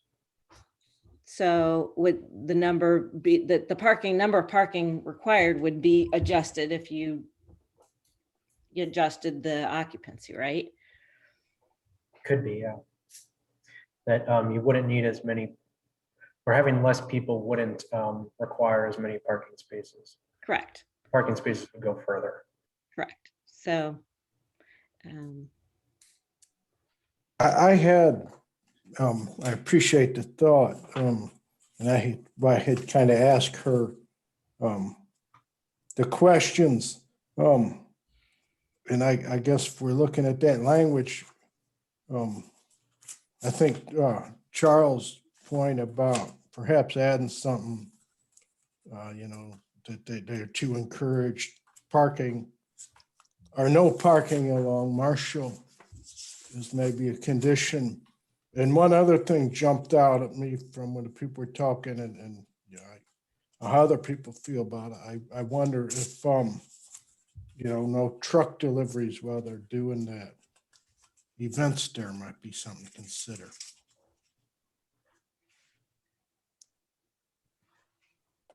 Yeah, that was an interest.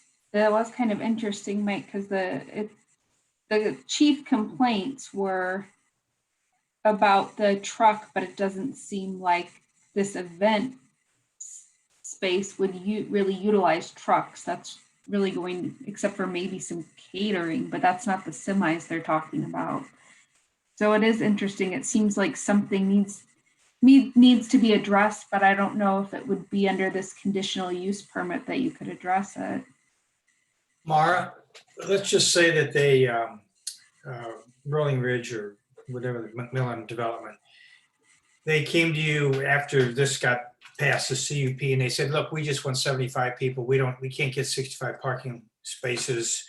We've lost our parking. What would they have to do to get the numbers reduced so that they can get the required parking reduced?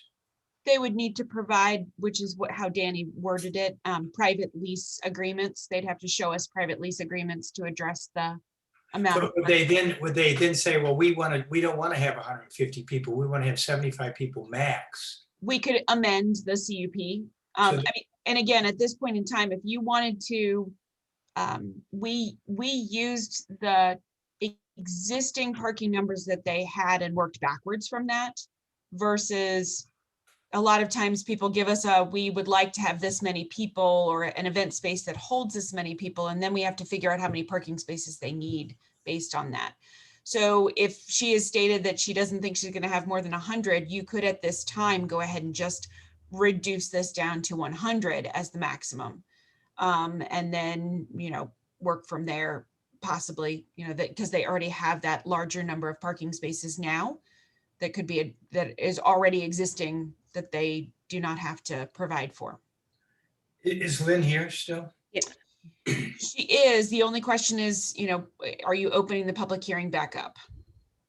Well, we could always, you limit it to the 100. This still has to go to council. Council could still amend it again. She could go back to council and say, I really want it, and present her case for why it has to be more, right? That is correct. So at this point, you are just making a recommendation to the city council.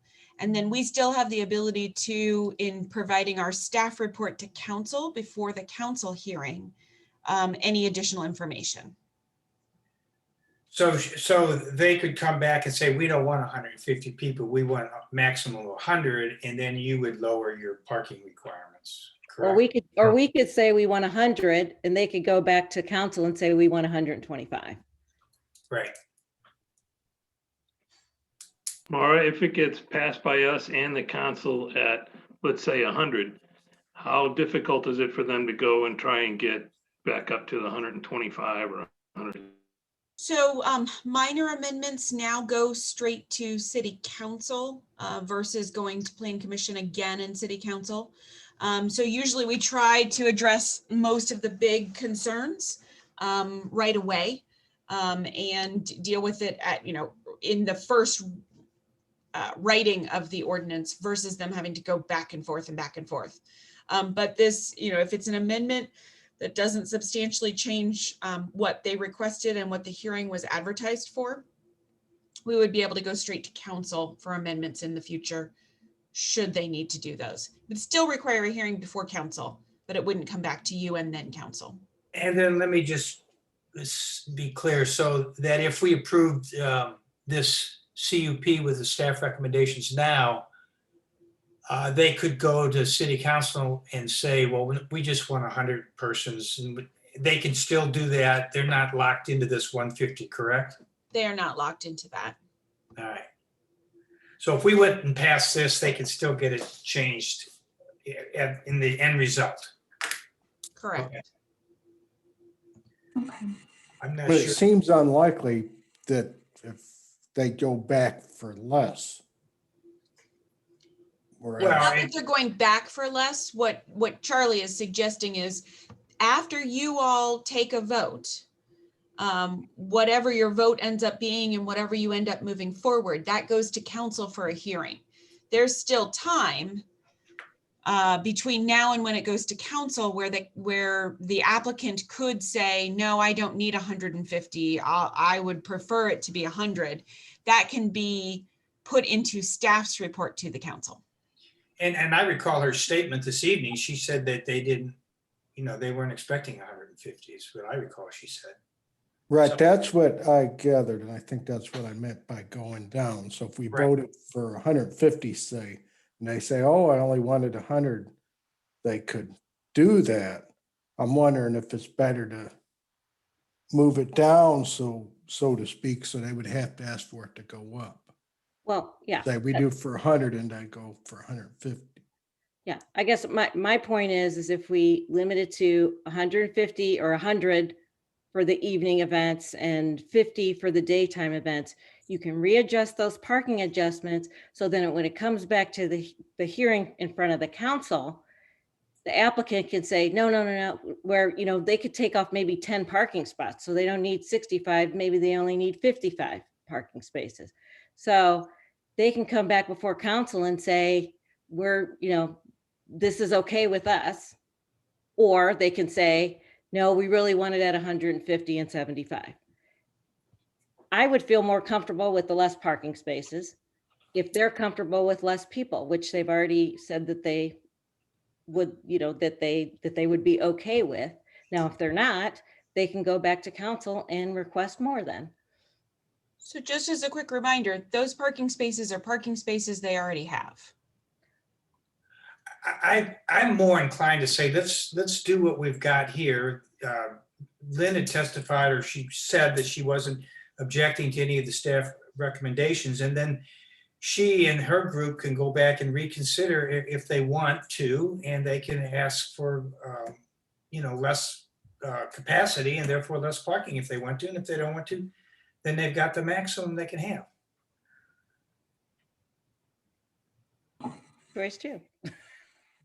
I think my thought around the parking spaces was more of, do we need to put parameters, or can staff recommend parameters around what happens if they do lose their parking spaces? Is there a time frame they have to secure new spaces? Is it something, I think, Mara, you said that hasn't really happened in the past? It just, in here it says that they would need to provide lease agreements. I just wonder what the time frame is, or if they aren't able to host, to utilize the banquet facility until they've secured those if they lose them. I just wonder if there's any conditions like that so that it doesn't become a burden. So the way the CUP is written, the CUP allows a use only if they meet all these conditions. So if they, at any point in time, don't have that parking secured, at that point in time, that use cannot be operated. So if we did get a complaint that the use was operating and the parking lots were no longer available, then they would be in violation of their CUP. Okay. Mara, didn't we do that for Olive and Oak? Tether the approval to private parking? Well, their approval was to a parking plan approved by the department. So it was a little bit different because in this case, these people have parking lots. So they have parking lots, and it's just the idea that at some point in the future, those parking lots might not exist anymore. That was different from Olive and Oak, where they did not have any parking and they needed to secure leases in order to operate.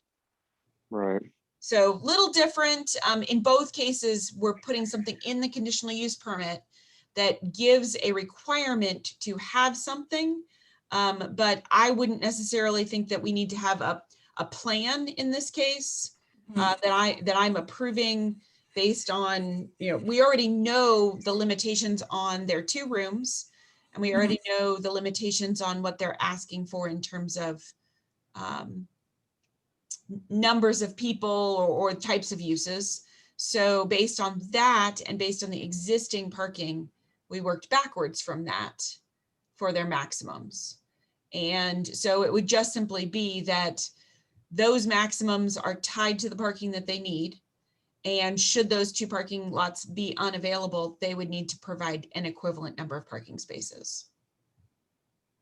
Okay, Mara, thanks for the clarification. I don't have any more questions on parking myself. I have a question.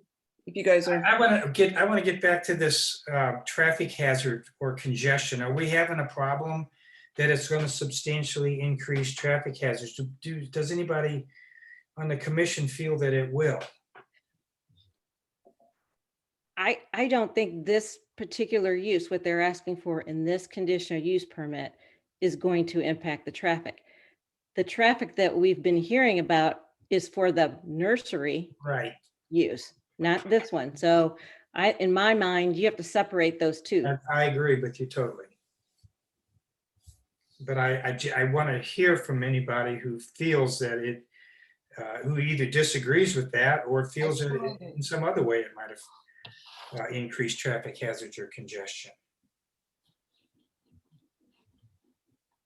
And I guess I'm not hearing that, so. I interrupted somebody, I'm sorry. Yeah, I would agree with the statements. I think they are kind of different. The big trucks are related to the nursery, and I don't see big 18-wheelers coming to a yoga studio. But I do think it's not going to help with my earlier comment if you have all that space occupied and all those other 65 cars around there while you're having a truck delivery. So I wonder if it was my comment about making a condition of the CUP that deliveries are to be made when the spaces are being utilized. I do think they're separate, but I do think the one might exasperate the other, I guess was my point.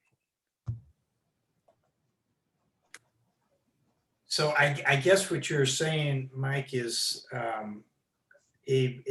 another condition that they can't have deliveries when they're having these events, but at what point, at what size would the event trigger that, or would it be any event? We're getting into the weeds, I think. Say an event. Yeah, I get it. That's why I kind of phrase it as a question in committee. You could say an event with more than 50 people or something.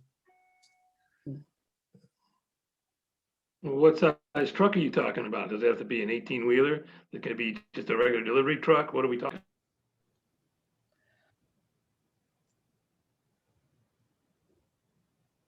Well, I mean, I think you still have to treat it as two separate entities. I mean, if you need enforcement because, you know, that they can't have 18 wheelers on Marshall, then enforce that.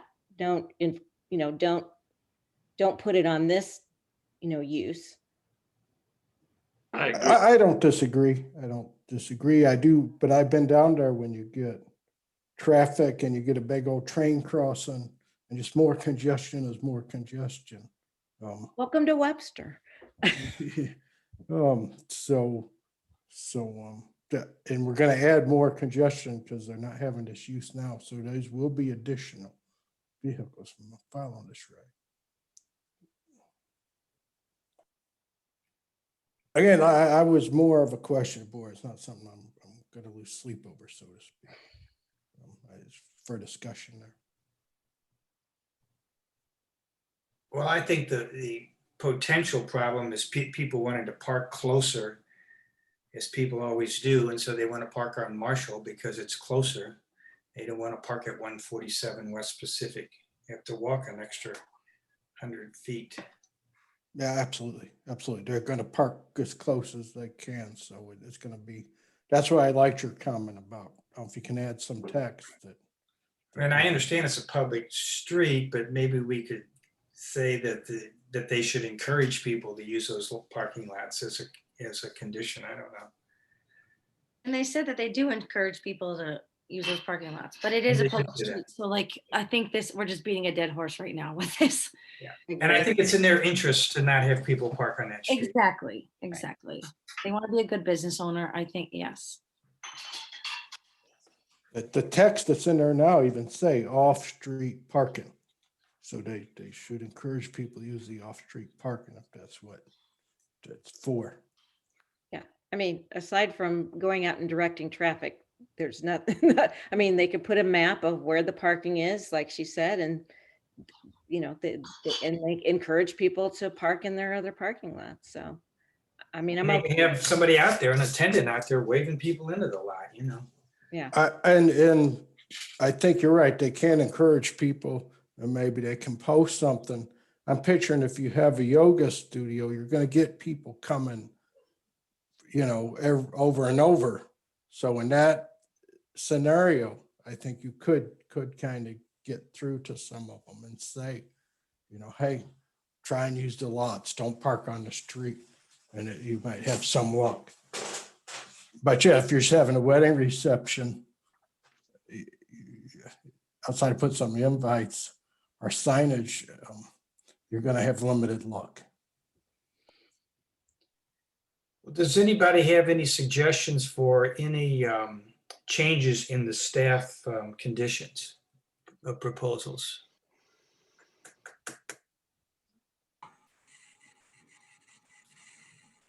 So what other comments do we have on this CUP application?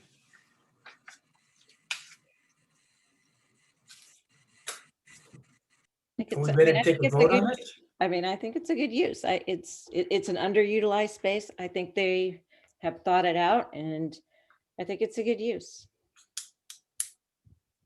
Yep, agreed. This applicant came forward a couple of years ago for a development proposal that never went through. And it's probably a question for them, but maybe they gave you an indication. Does this sort of mean that, that operation have they given an indication that the operation will stick around and they're just kind of enhancing to the quality of the site, or did the applicant not really get into that at all? They're wanting to utilize their existing structure, and this is helping to utilize their existing structure to a fuller capacity. Got it. Thank you.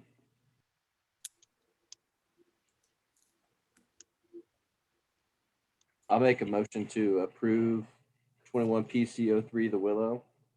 I'll second. And that is with staff conditions? That's correct, with staff conditions.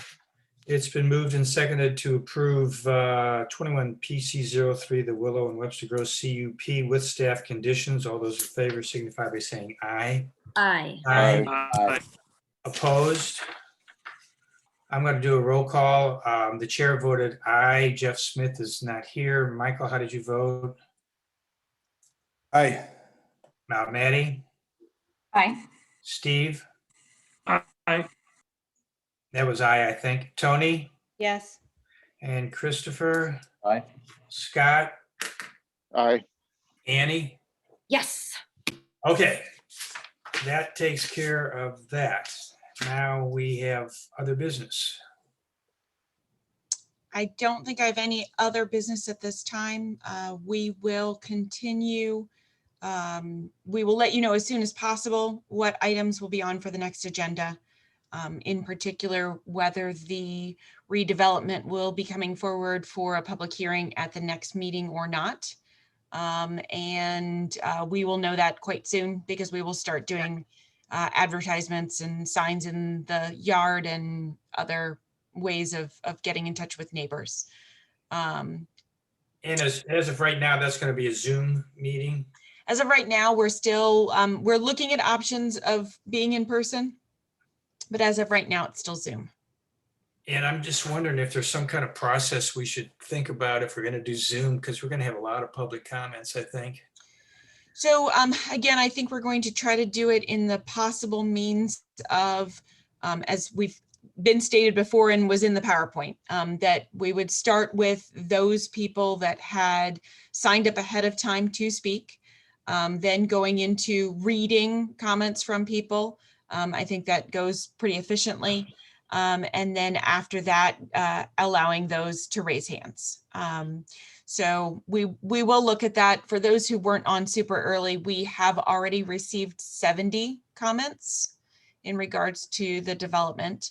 And we will, obviously, we've put it in a way that I think is a little bit easier to understand and read. We've actually created an Excel spreadsheet that has the date and time that the comment was received, who it was received from, if they put a mailing address and an email address, and then their comments. So it's making it a little bit easier to keep track of everything. And it would be easier to read and not so large of a PDF. Would there be any likelihood of considering continuing the public hearing and doing these public comments on 2 meetings? Is that? Yeah, there's lots of options. I mean, I could see 3 or 4 hours of public comments. Yeah. Could too. And Charlie, when we do go back to a in-person meeting, because there may still be space limitations, there will still be a hybrid part of this that will probably be in Zoom, so that people can either attend in person, depending upon how many might be there. And if that would fill up, we would then go to Zoom. And we're talking about that for other meetings, other commissions and council meetings as well. So there'll be hybrids of what we're doing now, even when we're meeting in person. Okay. All right. Anything else? 70 comments. 3 minutes each. Webster University all over again. Great. Yep. Next regular meeting is June 7th. And is there a motion to adjourn? Motion to adjourn. Seconded. All in favor? Aye. Aye. I'll see you all June 7th. Thanks, Thank Charlie. you. Thanks, Mara. Thank you all. Good job, Danny. Yeah, good job, Danny. Yeah, good job.